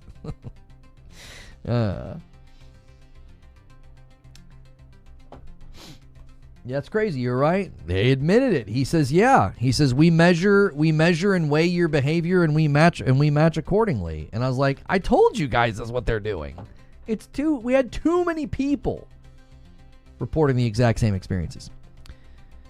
So, I hope the community gets mad when I say this honestly. 33 is not my game of the year. My top 5 is Mafia: The Old Country, Where Winds Meet Silksong, and Ghost 2. Why would you hope the community gets mad? Like, your opinion's fine. Like, what's the matter with your opinion? Expedition 33 doesn't have to be your favorite game this year. That's fine. It was almost my favorite game of the year. It's like basically tied for first. It got slightly edged out by Yote because I just loved Ghost of Tsushima so much. Getting more of that genre, getting more of that franchise was wonderful. I was very happy with it. 60-something hours. I had a great time. I got 20-something hours out of Expedition 33. I loved them both for different reasons. How dare you enjoy the things you enjoy? Next to it says, I'm mad. Are you happy? Yeah, I'm mad. I'm mad at you. Are you happy now that I'm mad? How'd that work in duos and trios? If my teammate opens fire while I get penalized? If you keep playing with them, yes, because they're going to affect your matchmaking. If you play 2 or 3 games with your buddy and he shoots everybody on sight and you don't shoot anybody, I think once you go back to solo, you're fine. Your report card doesn't have any damage on bodies. His does. Do you get it? Like, they're running an after action report on you. I told people that's what they were doing. I'm like, there's literally no way I'm getting this pure of a matchmaking funnel. It's not luck. It isn't. It's because I refuse to shoot back. You start shooting back and you're going to mess up your matchmaking, because all it knows is you're putting shots on bodies. It's not sophisticated enough to know who the aggressor is. It just knows that you're putting damage on players. Sneaky Wolf says, are you feeling happy now that I'm lost and left with nothing? Talking about with randoms. If you squad fill, I wouldn't even expect any consistency out of squad fill. Like, why would you squad fill? Right? Lone Wolf wants to know which ending I did for Expedition 33. I sided with who did I side with? I think I sided with Verso. It shows at the end of the games, player activity is heavily tracked. Yeah, it does. Yeah. Someone in chat likes something different. Unsubscribed. If you guys are watching on Twitch, we are on the front page. So thank you so much for watching. I'm a Safe for Work broadcaster Monday through Friday. I talk about what's going on in gaming news. We are talking about Highguard. I made the argument this morning that Highguard, Concord, and Marathon are basically all the same. And it's not that they're the same games. It's that they're really approaching the packaging, the marketing, the verbiage, the design philosophy. It's all very familiar in how they approach this. The too long didn't read for my show open is they essentially brought things to the market with not really ever showing them. Their launch dates are shortly after that happens. They keep telling us they're making something new. I don't see anything new. And they're largely just taking things one-to-one from other games and are very derivative. I feel like all three games committed the same crimes. $10 from my man B. Stowe says, just supporting, love the content. I'm a small business owner, Rising Sun Arts. Would love to create something for you. What do you create? You siding with Ben Starr? I never would have guessed. Wait, I'm siding with Ben Starr? Oh, Verso. Yeah. His voice just does something to me. It gives me like a tingly feeling. Let me be Kirby. Like when he said that, he won my heart, you know. When he made that Twitter video and he said, "Let me be Kirby," I fell head over heels for him. I fell in love. Last night in duos, 4 teams ganged up and killed Bastions and Leapers. One silly duo tried to rat us at Extraction. The 8 of us chased them down. Get them. Get them. You get those rats out of the servers. Your messenger of Arc Raiders, they should listen. I don't know what you're saying. I'm sorry, brother. I don't know what you're saying. I'm going to have to start to say that with perfect image. I know English is not your first language, so I'm going to let you know instantly. I'm not going to beat around the bush. I have no idea what you're saying. I'm pretty sure that the end of Expedition 33 is me realizing I'm gay. That's right. You're like rolling credits and you're like, you know, the music's playing and the text is just scrolling by and you're just sitting there deep in thought and your friend comes in and he's like, what are you doing? He's like, I think I'm gay. Oh, gosh. Oh, man. Little did they know. That's the French for you. That's their plot. You know, that's the French's plan all along. They're just trying to make us all gay. Donkey Kong Bonanza was likely second place. No, I don't think so. No. No. I don't think Donkey Kong was second place. For as far as votes go, it did fine, but I don't think it landed nearly as strongly as some of the other games. I mean, you could be right. You could be right because Nintendo has just got massive pull. It really, really does. Nintendo has a lot of pull, and it could have landed very strongly in the votes. He's saying you have good opinions and the devs should listen to you. Oh, thank you for the interpretation. I appreciate that. Someone speaks fluent perfect image. Hades or Silksong was second place. Yeah, I have a hard time believing that Donkey Kong was outranking like Hades 2 or Silksong. Like, I don't know. I feel like those were, I think those games were sitting a teeny bit higher in the running. So, if you guys are enjoying the show on YouTube, take a quick second and try to smash that like button. That does help us out immensely. Thank you so much for being here and watching the stream. You guys may have found me through YouTube search looking for Highguard today, arguing that they are all the same. We do a segment called Question and Answer. We call it Q&A, and you can submit a question just like this. You got to use the question command. Shadow Dre says, Highguard baffles me. It feels like this game's only claim to fame is the fact that it's made by guys who made Titanfall. Do you see that being enough for it to at least have some success? I'm be real with you. That works against them. I think that works against them because I think you're invoking the name of other games and people are like, they're either saying, hey, that's great that you worked on Titanfall. Why didn't you make another Titanfall? So there's people that are seeing Titanfall, they're having that reaction. They're like, yeah, that's great. Yeah, you want member berries. Yeah, we remember Titanfall. Yeah, remember Titanfall? Yeah, we do. We've wanted a third one for a long time. So thank you for bringing that up right before showing us your derivative live service slop. Like, what the heck? Oh. And the people that see Apex Legends are going to be like, yeah, we're aware of Apex Legends. We're either already playing it and enjoy it, or we played it and don't like it, or we played it and we've had our fill, and your game looks very adjacent to Apex Legends. So, yeah, I don't think invoking Titanfall and Apex Legends right before your trailer was a good idea. I really don't. I don't think it's helping. It's kind of like the trailer for Marathon, 36 seconds in, says, from the makers of Halo and Destiny. And you know what people see when they see Marathon? They don't see something that hits like Halo hit. They're not seeing something that hit like Destiny hit. They're seeing like some derivative, bland, like minimum viable product extraction shooter. I'm telling you. I'm here to tell you, it's hubris. They literally think, well, we're us. Isn't that enough? We're us after all. We made it, so people are going to want it and love it. It's like, no. I don't think so. I don't think that's all you need these days, as proven by breakout titles like Expedition 33.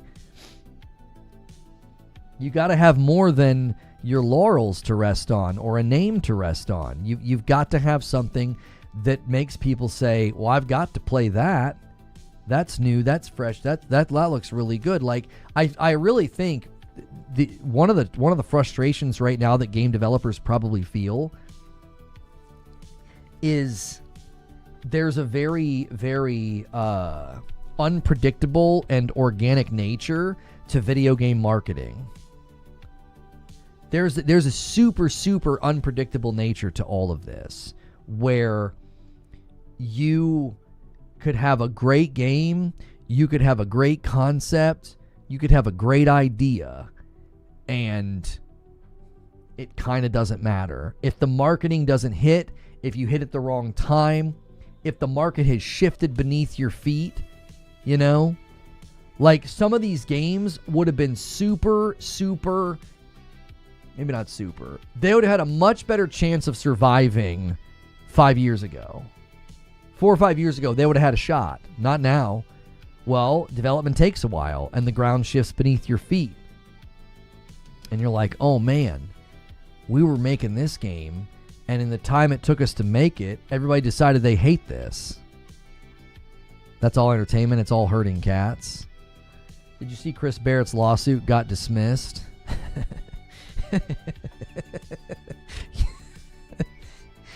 Yep. The reason is profound. He filed it in the wrong court.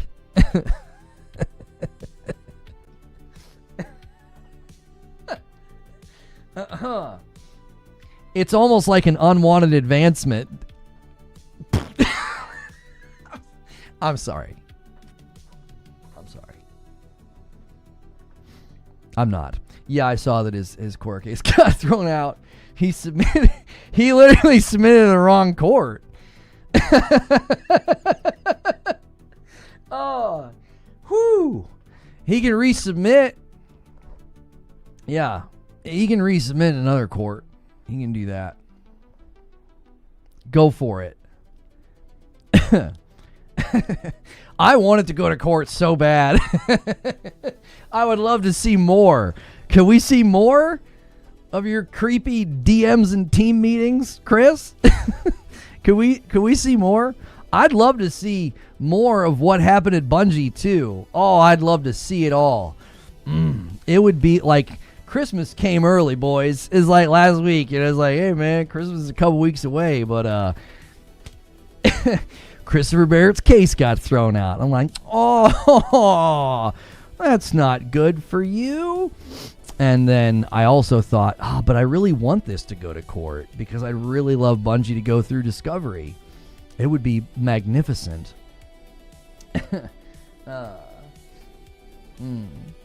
Filing a case in the wrong court would certainly suggest not only a lack of knowing what to say or who, but also some missing due diligence. Okay, but in all seriousness, I'm being a little petty and laughing at him because he freaking deserves it. But like, to a certain extent, it's like, who in the heck is your lawyer? How does that even happen? Like, isn't that quite literally their expertise? Like, they should know where it should be filed. Like, who the heck is your lawyer that was like, oh, sorry about that, man. I walked into the wrong building. They all look the same, Chris. You know, I mean, you can't really blame me, dude. They've got these big pillars. They're downtown. You know, it's easy to go to the wrong one.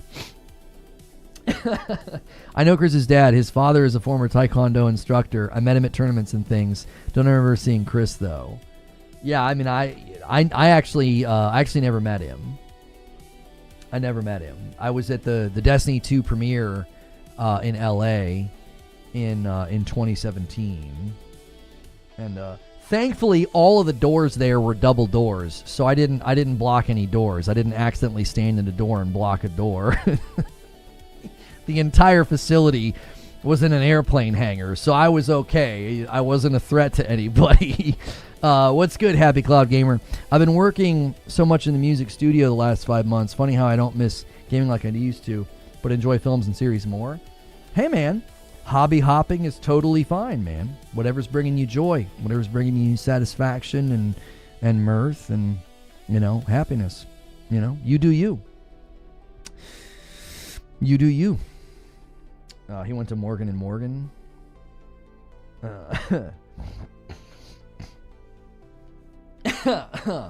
Yeah, so. Lono has been accused of blocking a hangar door. They are 50 feet wide. Yeah. I mean, based on the stories, I was just there, and you're not allowed to do that, That's offensive. Being a man in a place, how dare you? How dare you? You stay at home. Maybe it was accidentally on purpose kind of mistake. They didn't want to actually take it to court, but they want to look they were doing something specific. Well, I mean, if that's what he was doing, if he was just posturing legally, good golly, what a pie in the face it turned into. Because Sony fired back and exposed all of his emails and stuff, and he's exactly what they said he was. You are abusing your power. Get the frick out of here. You weren't wrongfully fired.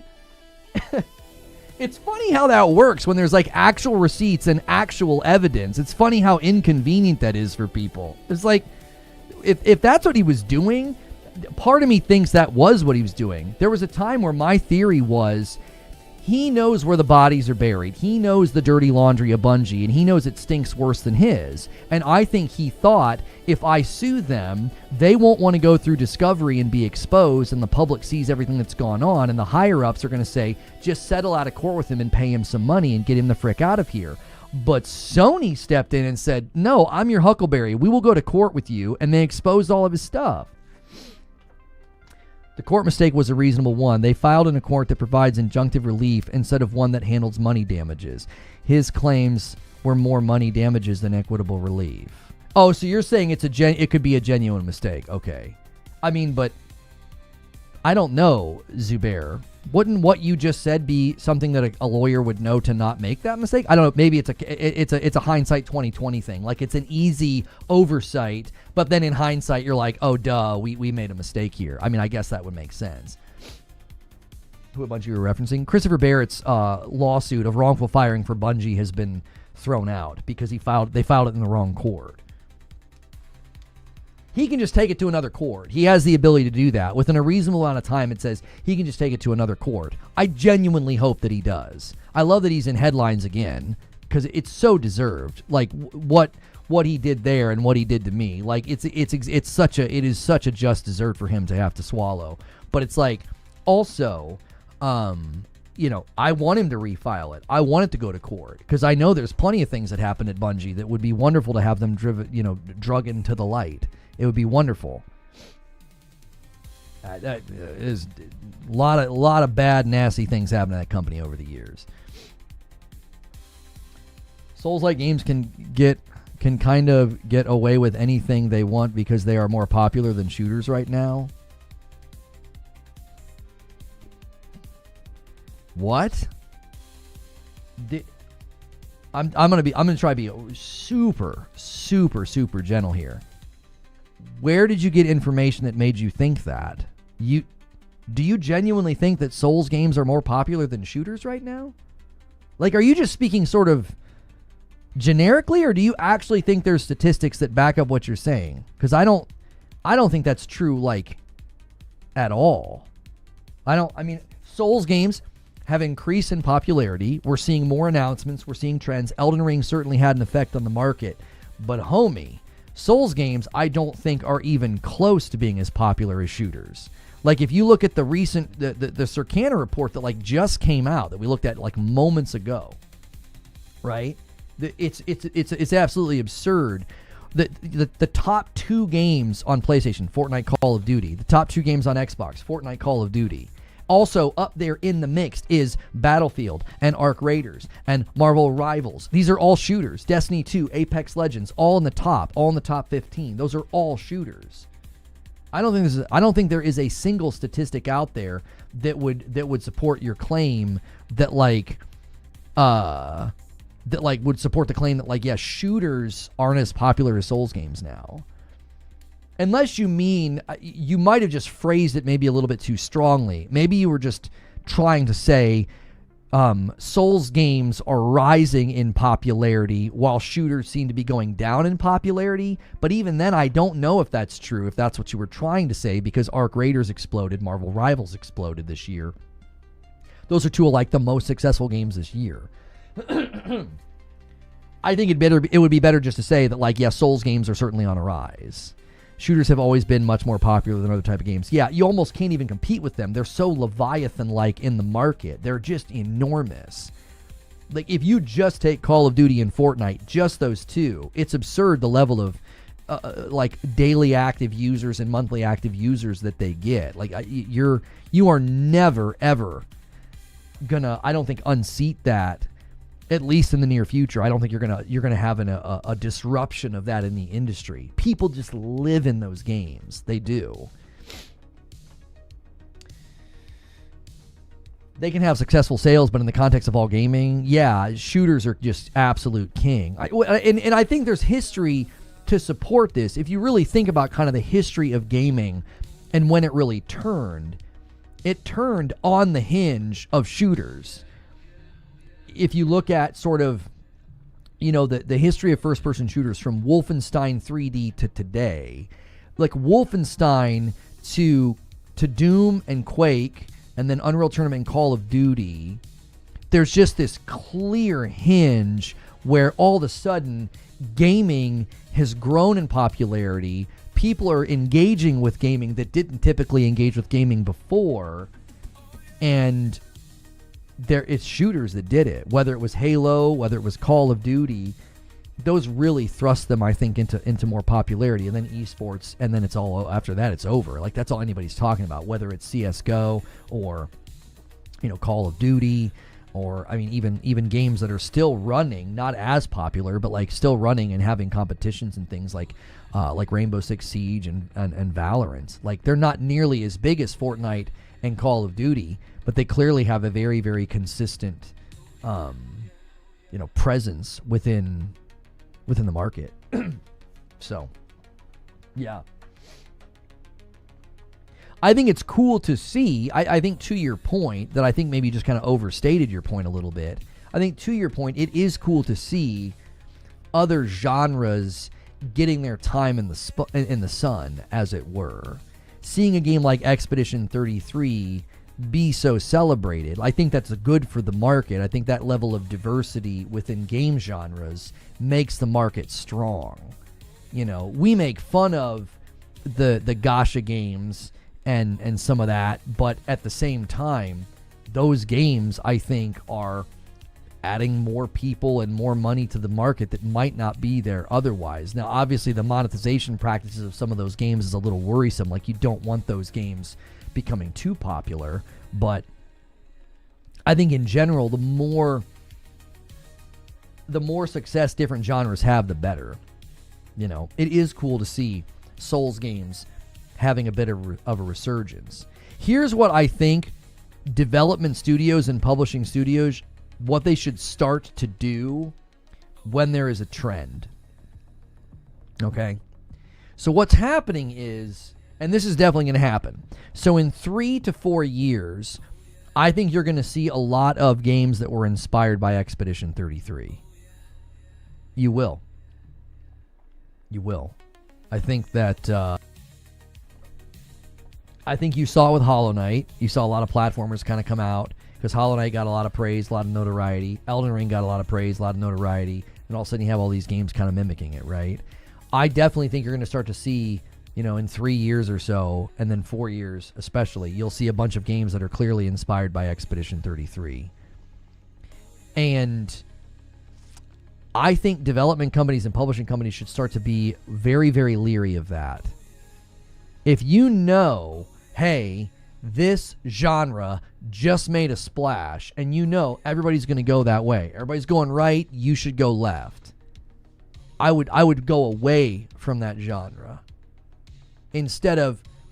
Because, for all intents and purposes, really think about this for a second. If you look at the vibe and the story, the art style of Expedition 33, they very easily could have built that as a Souls game. They could have. The macabre, sort of bizarre-like enemies, big, huge bosses that could have punishing, crazy attacks. They easily could have made that like a solo game. They easily could have and just chased the trend. But instead, they made the game that they wanted to make. They made the game in a genre that is arguably in the opposite direction. Don't the fads chase money? They do, but I think it could start to be to your peril. You could start to be white noise. 924 viewers. We're running a sponsorship right now on the channel where it turns on a skin for the channel. And it put us on the front page. Unfortunately, it has... The sponsorships have a ceiling. And we're not a super... we're not like a super...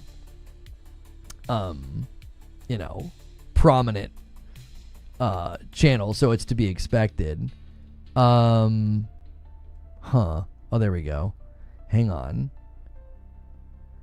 Oh, I can start the streamer ad. You'll have up to 5 minutes to read the brand's message. During this time, a sponsored overlay will appear on the stream that many to click on and visit the site. Okay, so I'm going to do this, and I'm going to read this to you. I've actually never done this before, so this is a really fun opportunity. This is purely for an ad is running your channel. Please try again later. Oh, I have to do the read once the overlay is done. Okay, so I can do that in 30 minutes or so. Okay. I've never done that before, so bear with me as I'm sort of navigating something new that's just built right into the platform. Not the fads chase money. Yeah, so yeah, back to that topic. I think what we're doing right now as we discuss Highguard, like if you really look at the Highguard trailer and you really sort of break down Highguard gameplay, it's really, really hard not to deny that they're chasing something that was getting footing a couple of years ago, and it's just now finally coming to the market. Does that make sense? Like, I think that's always going to be an issue, is that if you're chasing the trend, your time of development is where you're taking your biggest risk. Because in the time that you're taking to chase that trend, everybody else has probably got the same idea. And they're going to bludgeon the market with live shooter after live shooter or hero shooter after hero shooter, so that when you finally come out, people are like, gee, many Christmas, we're sick of this. We are absolutely sick of this. Can you guys just stop? Well, that's a problem, isn't it? You've been in development for 4 years, and you're like, well, now what do we do? The industry's moved away from this trend. See, the danger of a trend chase is trends come and go. So you're chasing something that by its very nature is, especially in the entertainment world, especially in the gaming world, it's like vapor. It's like vapor. It's like you're chasing fog. That's why you shouldn't necessarily chase a trend. You could obviously say, hey, this seems pretty popular. Maybe we should try that now. We've always wanted to do this or whatever. You should watch 1 minute of gameplay from Paladins. Oh, no, I remember Paladins. It very much reminds me of Paladins. I get production timelines, etc., says Smooth Jazz, but how could they not have seen responses to Marathon and Concord? I said that. Isn't that... I thought the same thing. Isn't that crazy that they didn't look? Like, the thing that happened with Concord didn't happen yesterday. It happened last year. When was the release date? Wasn't it like early? It was like middle of the year, wasn't it? Concord release date was August 2024. It was August. That's a year and a half ago. They weren't like they didn't look at that and think, you know what, our game kind of looks like that. Our game's kind of similar to that. We'll be fine. We'll be fine. Our game's different enough. Our game's better? They thought that? Is it possible that a game can be released a bit before its time, meaning that its spiritual successors get more recognition than it? Do you have an example of a game you think that did that like hit before its time, and then games came later and were better? I mean, there's probably some examples in Battle Royale that you could say kind of paved the way, maybe. They walked so Fortnite could run, maybe? I don't know. Do you have examples that you're thinking of that, like, well, this game released a little bit before its time, and then the spiritual successors are better? They probably did see them, but they're an indie studio. You don't have the money to just cancel and change products. Yeah. I mean, again... Oh. You're speculating. Oh, okay. It might have been a sunk cost issue. I think that's a cautionary tale with chasing a trend. Think about what you're putting in the blender. Okay? You're chasing a trend, so that's in the blender. You're also putting in that blender a very, very... Maybe not very. It's not a short window of development time. Right? It's not short. We know that games, the average game takes 4 years. Even if it's live service and it's like more limited in scope, you're talking 4 or 5 years to bring a game to market these days. And I know people are talking about like, oh, but sequels can come faster and live service games can come faster. Yeah, maybe. Counterpoint, what if we miss the next best thing? I think if that's the posture, Zubair, then it really calls into question all of the sort of bristling and all of the sort of, pearl clutching over people being unkind or negative or disliking. Like, they act as if like they poured their heart and soul into this. And it's like, well, if you're basically just chasing a trend and you're like, yeah, we got to strike while the iron's hot. Wait, what? You've completed this activation? Oh, I've completed the activation. Okay, here we go. I'm going to do this thing for the other thing. Okay, here we go. It's going to be live for 5 minutes. Okay, so Marty Supreme was the channel skin that was on the channel. And this is sponsored by A24. And it's in theaters everywhere Christmas Day. Tickets are on sale now. A lot of people like to go to the movie theaters on Christmas Day. It's written and directed by Josh Safdie, who did Uncut Gems and Good Time. I know a lot of people liked Uncut Gems. I think we were talking about that a while ago. And people seemed to really like it. It's starring Timothée Chalamet, Gwyneth Paltrow, Tyler the Creator, and Odessa Asian. Oh, right. This is the one. I've seen the commercials, but I didn't connect it with the title. This is the one about he's like the ping pong guy. It actually looked really good. I think it's got a really, really good review score right now. Doesn't it have like, I think it's like crushing it with the critics right now. It's a bold and electrifying performance from Timothée Chalamet that marks the arrival of a cinematic icon in his defining role. So I think this is a very different role for him compared to what you might know him from. Like I think Dune is one of the ones he's really well known for. He's going to win Best Actor for Marty Supreme. Book it. It's very possible. I thought the trailers looked very, very good. They're saying here that it's wild, fun, and entertaining ride, unlike anything else that you'll see. A high-stakes thrill ride blending action, comedy, drama, and romance. So this is a stream that is sponsored by this. It is sponsored by this, so we appreciate that. From the trailers that I saw, I actually really, really liked the comedy. So I thought it looked very, very funny. I thought it looked very, very, very charming. It looked definitely very unique. I mean, a movie about ping pong. And apparently, there is a Zoom call promo video that you guys should check out. So there's a Orange Blimp and Marty Supreme Namias jacket drop. I don't know anything about that. But, yeah. So, again, that's a Christmas Day movie. Now, I don't know about you guys. We typically don't go to the theater on Christmas Day. How many of you guys... I know that's like... Is that a Chalamet? Yeah, sorry, Timothée Chalamet. I always say his name wrong.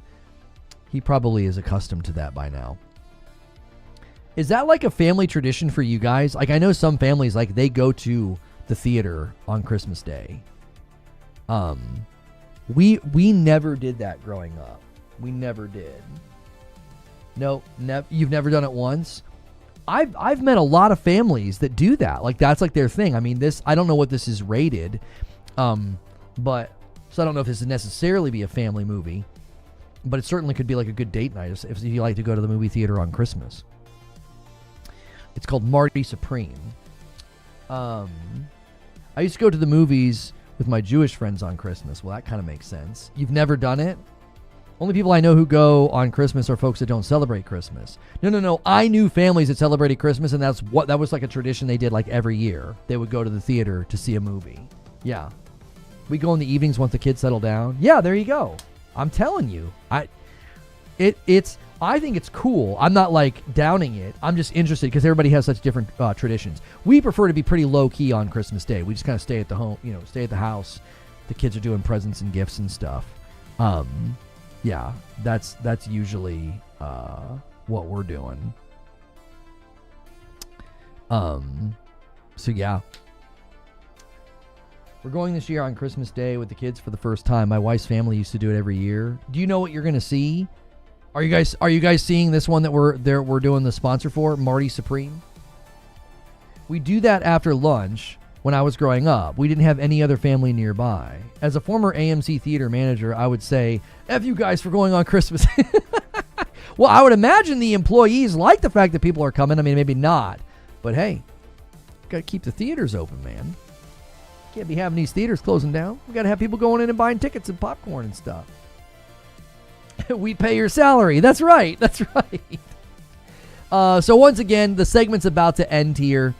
We do appreciate A24 sponsoring this stream. We had the overlay on the chat. We got featured on front page of Twitch because of that.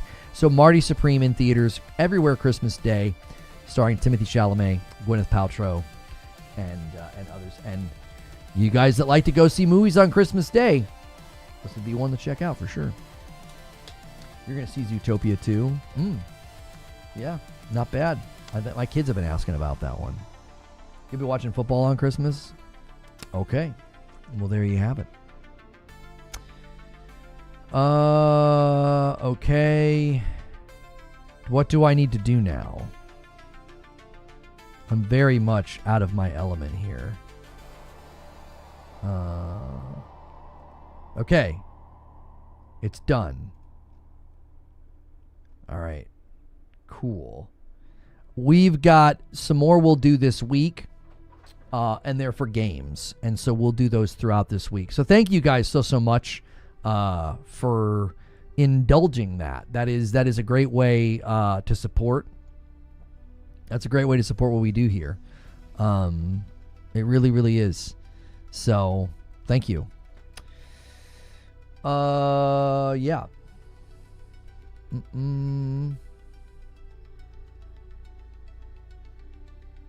Sweet. Okay. It worked. Do you follow football at all? I do not. Oops. I used to, and now I do not. I haven't for a long time. My nephews do like a fantasy league, and I just hit the auto roster pretty much every week. I know enough because I grew up watching it to like make adjustments to the roster and stuff. So, yeah. Let's see. Could we get 18 more likes? YouTube been a little weird today. I know some people were asking about the chat. I think the chat was giving you guys some grief. So make sure your like saved. Everything else has looked fine though. Just the chat and the likes were a little goofy today. So always double check that it's saving your like button. It does help this video both now and later. There are people that come back and watch the VODs later. Thank you to everybody who does that. If you're not able to be here live, I appreciate that support as well. $20 from the OA.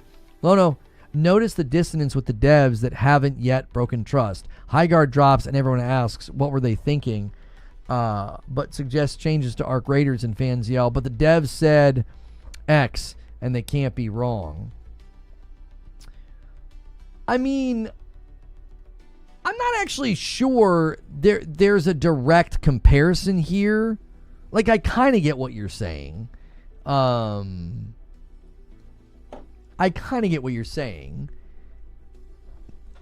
do think there is a dilemma with some games where this happened a lot in the early days of Arc Raiders.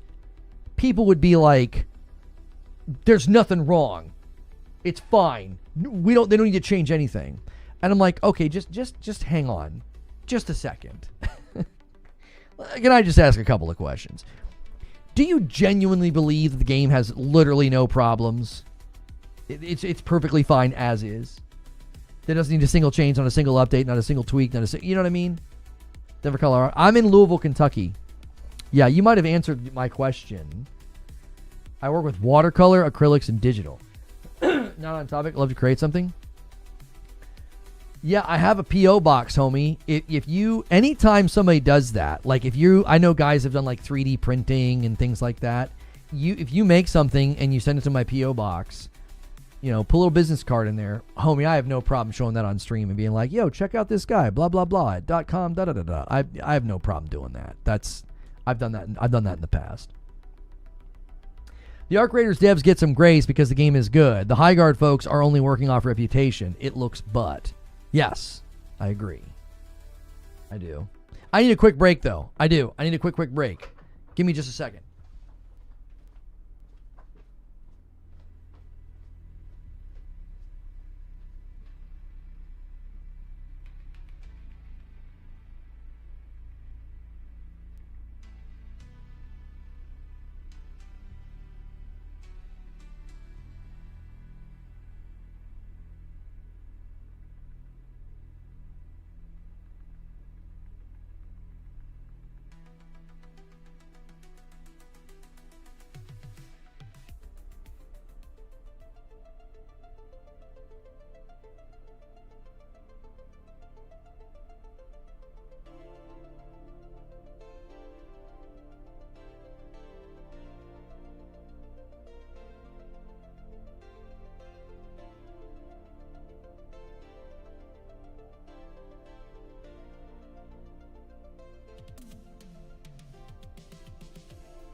Whew.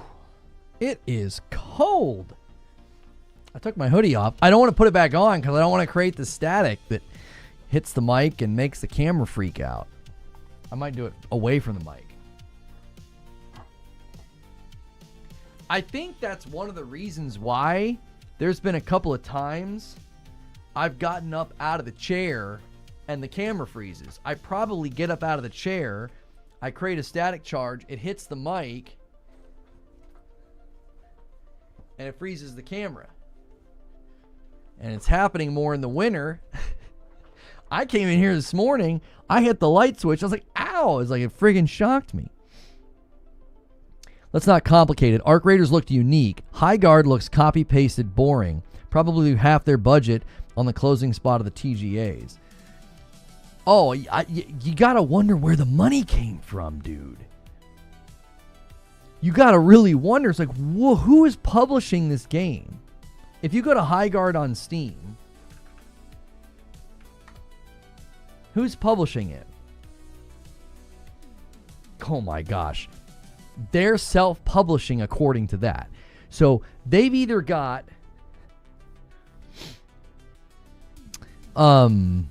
check notification for gifted subs. Who are you talking to? Me? I don't think any gifted subs came in. So they've got some kind of angel investor, venture capitalist. Somebody's backing this. I don't think they all just like left Respawn and are paying for it out of their own pocket.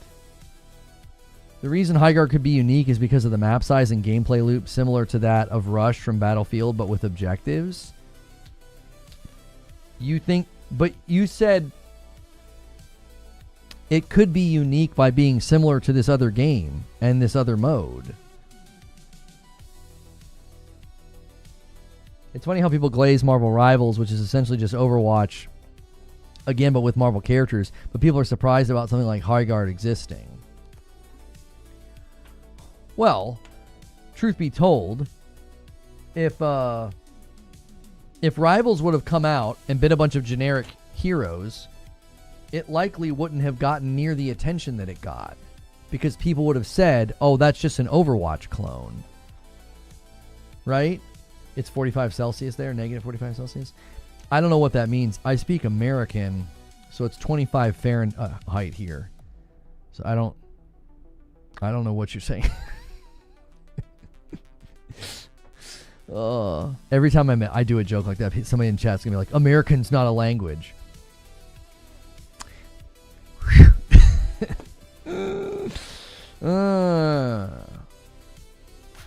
What's that in freedom units? That's right. Negative 45 Celsius. What is that in American? Can you somehow relate it to cheeseburgers and trans fat? I'm not. That's negative 49 Fahrenheit. That's not. That's that close? Negative 45 Celsius is only off Fahrenheit by 4 degrees? That's it? How is it? Where are you? How is it that cold where you are?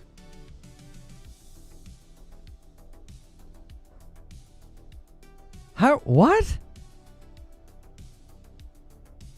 You're in Canada? What? At the top? Like, are you at the top of Canada? Like, you're what? That is insanely cold. We gotta get to the bottom We gotta get to the bottom of this. You're in the Arctic. That had to be have typed incorrectly. There's no way. Like, how cold does it get in Antarctica? Okay, so Antarctica can drop below negative 60 Celsius, which is like negative 76. So you're like halfway there, is what you're saying right now. Not even far. No, not even that far from the border. Canada. That's right, Canada. Where are you? Number one. And second question, why? My freezer is warmer than you? That's what I'm saying. You could sit in a deep freezer right now and not be as cold as these people in Canada. I'm going to start saying Canada that way, like the girl on 30 Rock who I said, camera. Oh, you hail from Canada? And do it in like a real conversation and really wonder if anybody has the heart to be like, why are you saying it that way? Like, do it with a straight face. Be like, man, I was streaming the other day and some guy from Canada was saying that it was like negative 45 degrees Celsius. You know, it really stun-locked the stream. And they were like, why are you saying it that way? What do you mean? I'm just saying Canada. Isn't that how you say it? They're like, no, Canada. And I'm like, yeah, that's how I'm saying it.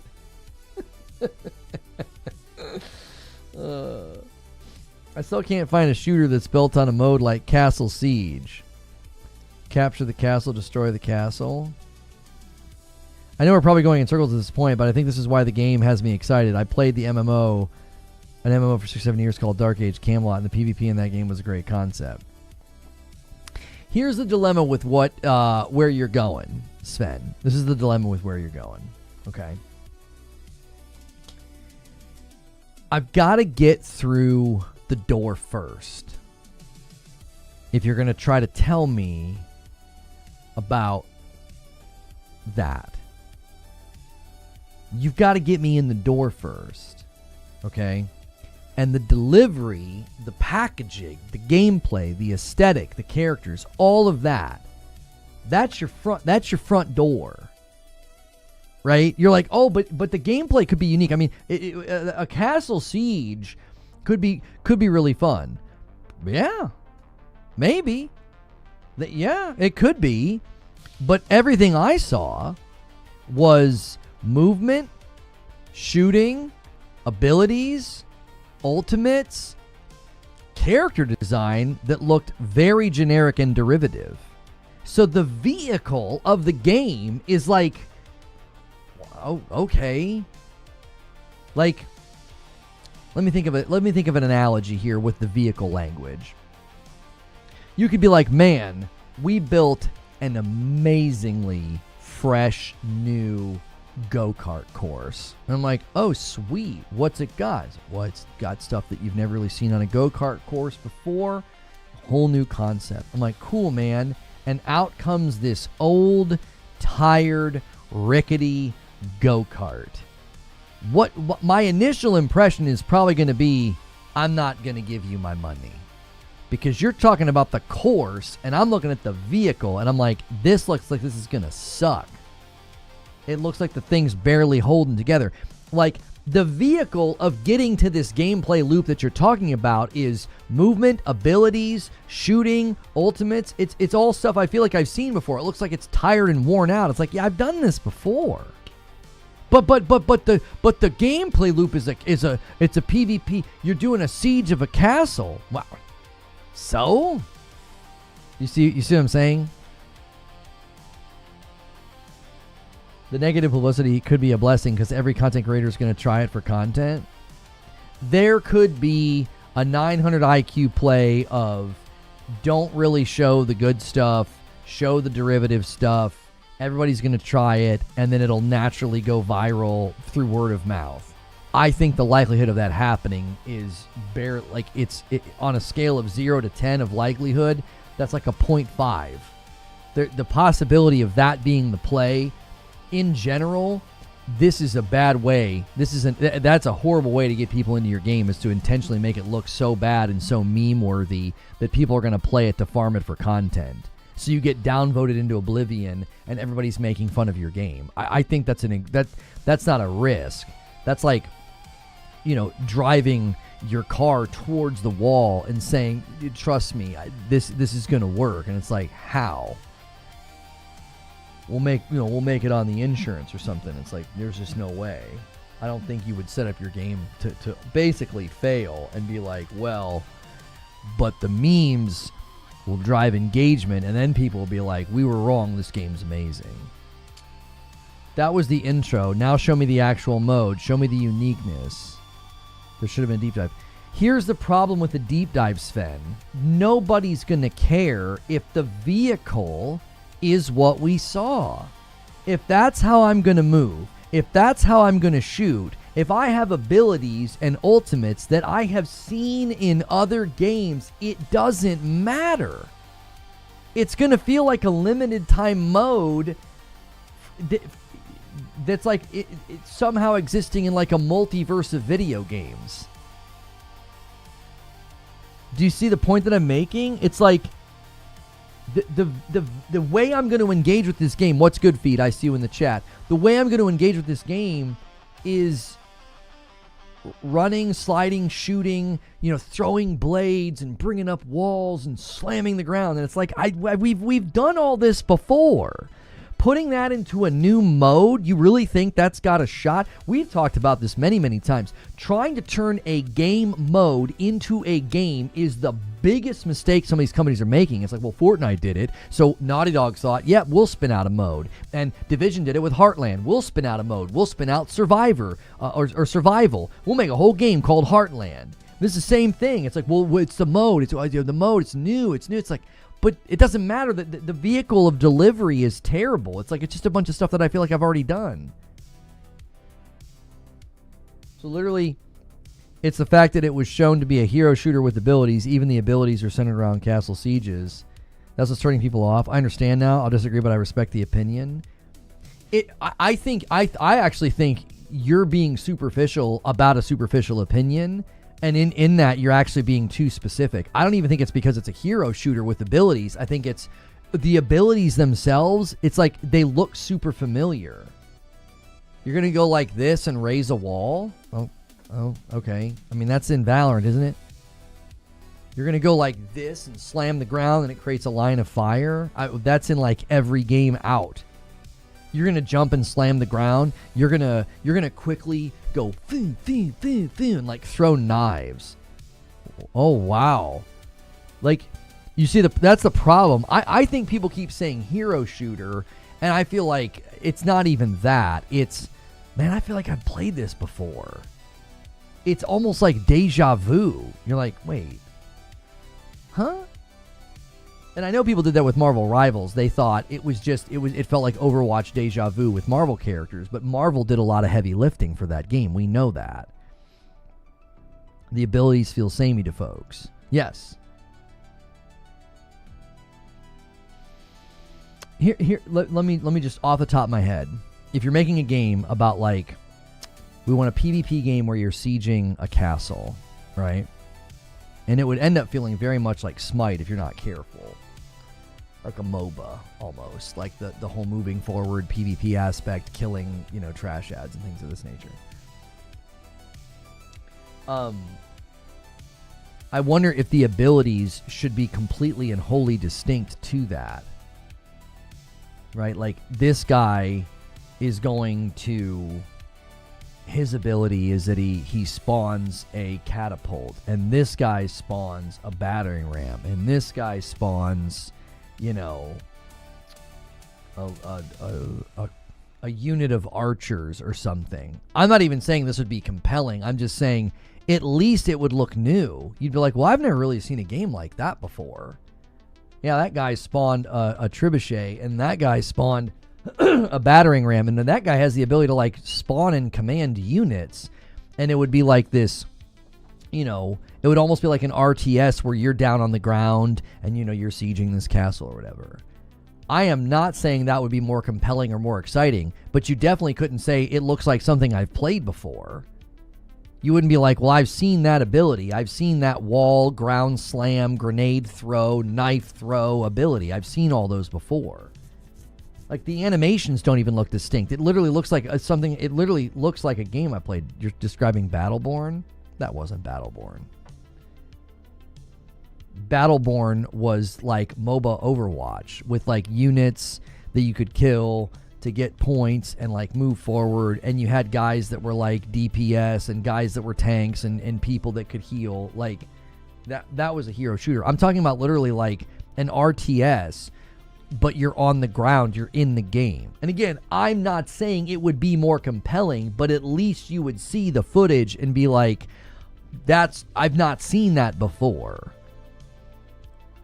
What they did is they just took like the feel and the vibe of a hero shooter, and they're like, oh, but our hero shooter is going to be different. You're sieging a castle. All right. Oh, okay.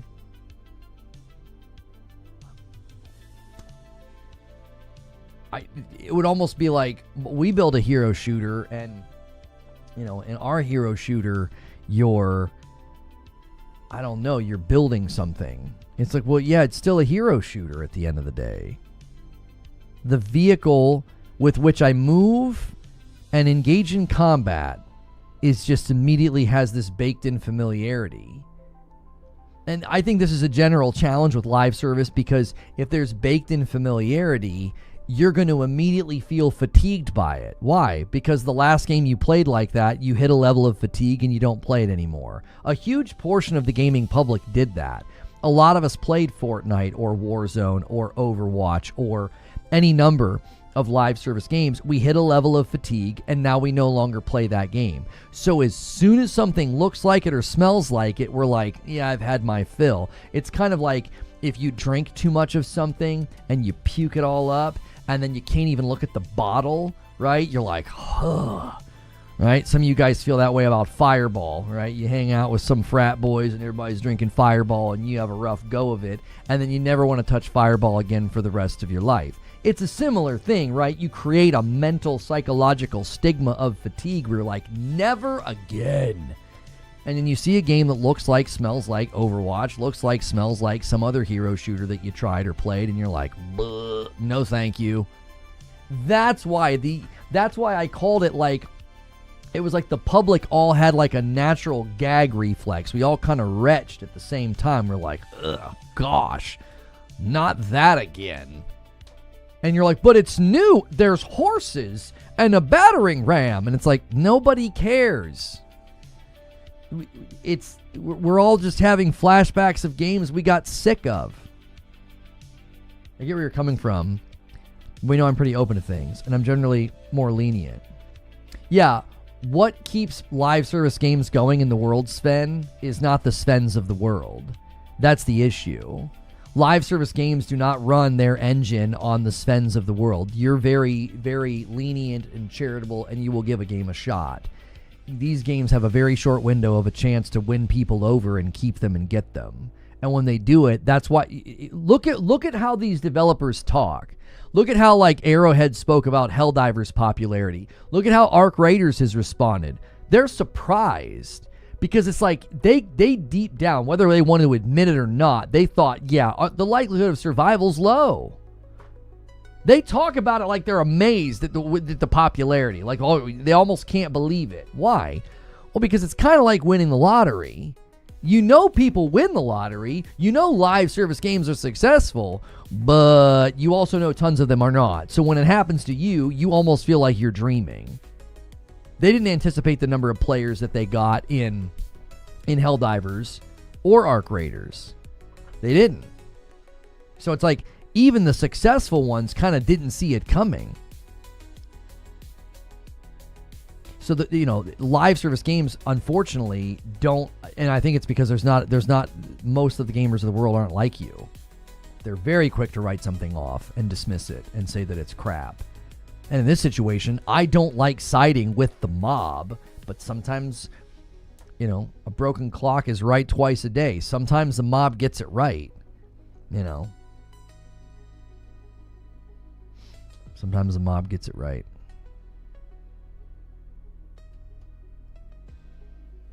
Live service has very short lifespan for sure. Concord gunplay movement felt amazing, but just not enough Svens playing it. No.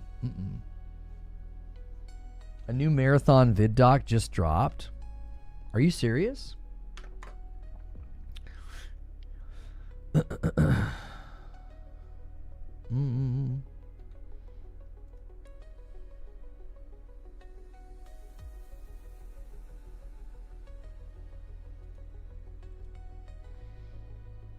Let's see.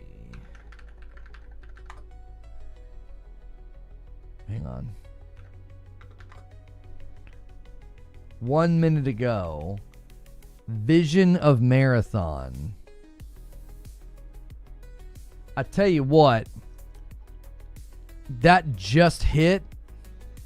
I don't want to put it in this. I don't really feel like putting it in this live stream. We could probably, I don't know. It's tough. It's 22 minutes long. I'm thinking about tomorrow. We're already at the 2.5 hour mark. A live react, that's going to take me an hour. That's 22 minutes long. This is easily a 40 minute to an hour long segment if I react to this. We're kind of nearing the end of the day.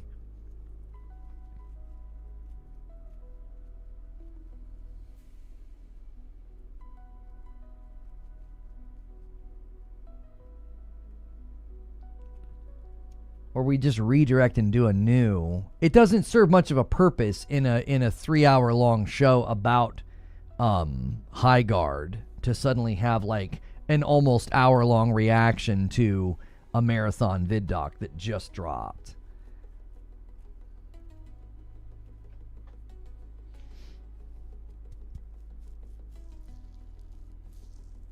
I know you guys like live reactions. I like doing live reactions. Why not though? Well, what it ends up doing is, if inside baseball here, if you do live streaming about a single topic, it tends to do well and people find it. If you do a single topic and then all of a sudden at the end of the stream you're talking about something completely different, which I know marathon's on the thumbnail. I know I said they're all the same, but really we were springboarding off of Highguard. I feel like we use this tomorrow. You kind of let it sit and let it do its thing. React to Green Room and upload it, or do it tomorrow. That's a huge upload. That's going to end up being like a 45-minute react. I think it makes more sense to just react to it tomorrow. Let it kind of cook and do its thing overnight, and then we react to it tomorrow. So you still get your reaction, you still get your content, but I can't just sit here all day either. I've got things I've got to do in the afternoons. We do Green Room, and then we have planning, recording, sketching, writing, and things that we do. We've got a lot of things we're currently working on. So I don't have. It's not like back in the day when I could Twitch stream for 7 or 8 hours a day. I don't have that luxury anymore. My schedule doesn't really allow for it. And until January, so just a little housekeeping here. Green Room will be coming back to YouTube as well as Twitch. It will be behind a paywall. So on Twitch, you will have to be a sub to watch. So consider becoming a sub on Twitch, or use your Prime. That supports me directly. And thank you to everybody who followed today or found us from front page. We appreciate that very, very much. But for now, for the rest of the year, we will be continuing to do Green Room in the Discord. We will continue to do the Green Room in the Discord. So we will bring it back to YouTube, but right now we don't make any significant changes like that. So I want to let you guys know. So between now and the end of the year is a great time to upgrade to Member Plus on YouTube. It's $1 more. It's $6 instead of $5, or you can become a sub on Twitch. Okay, so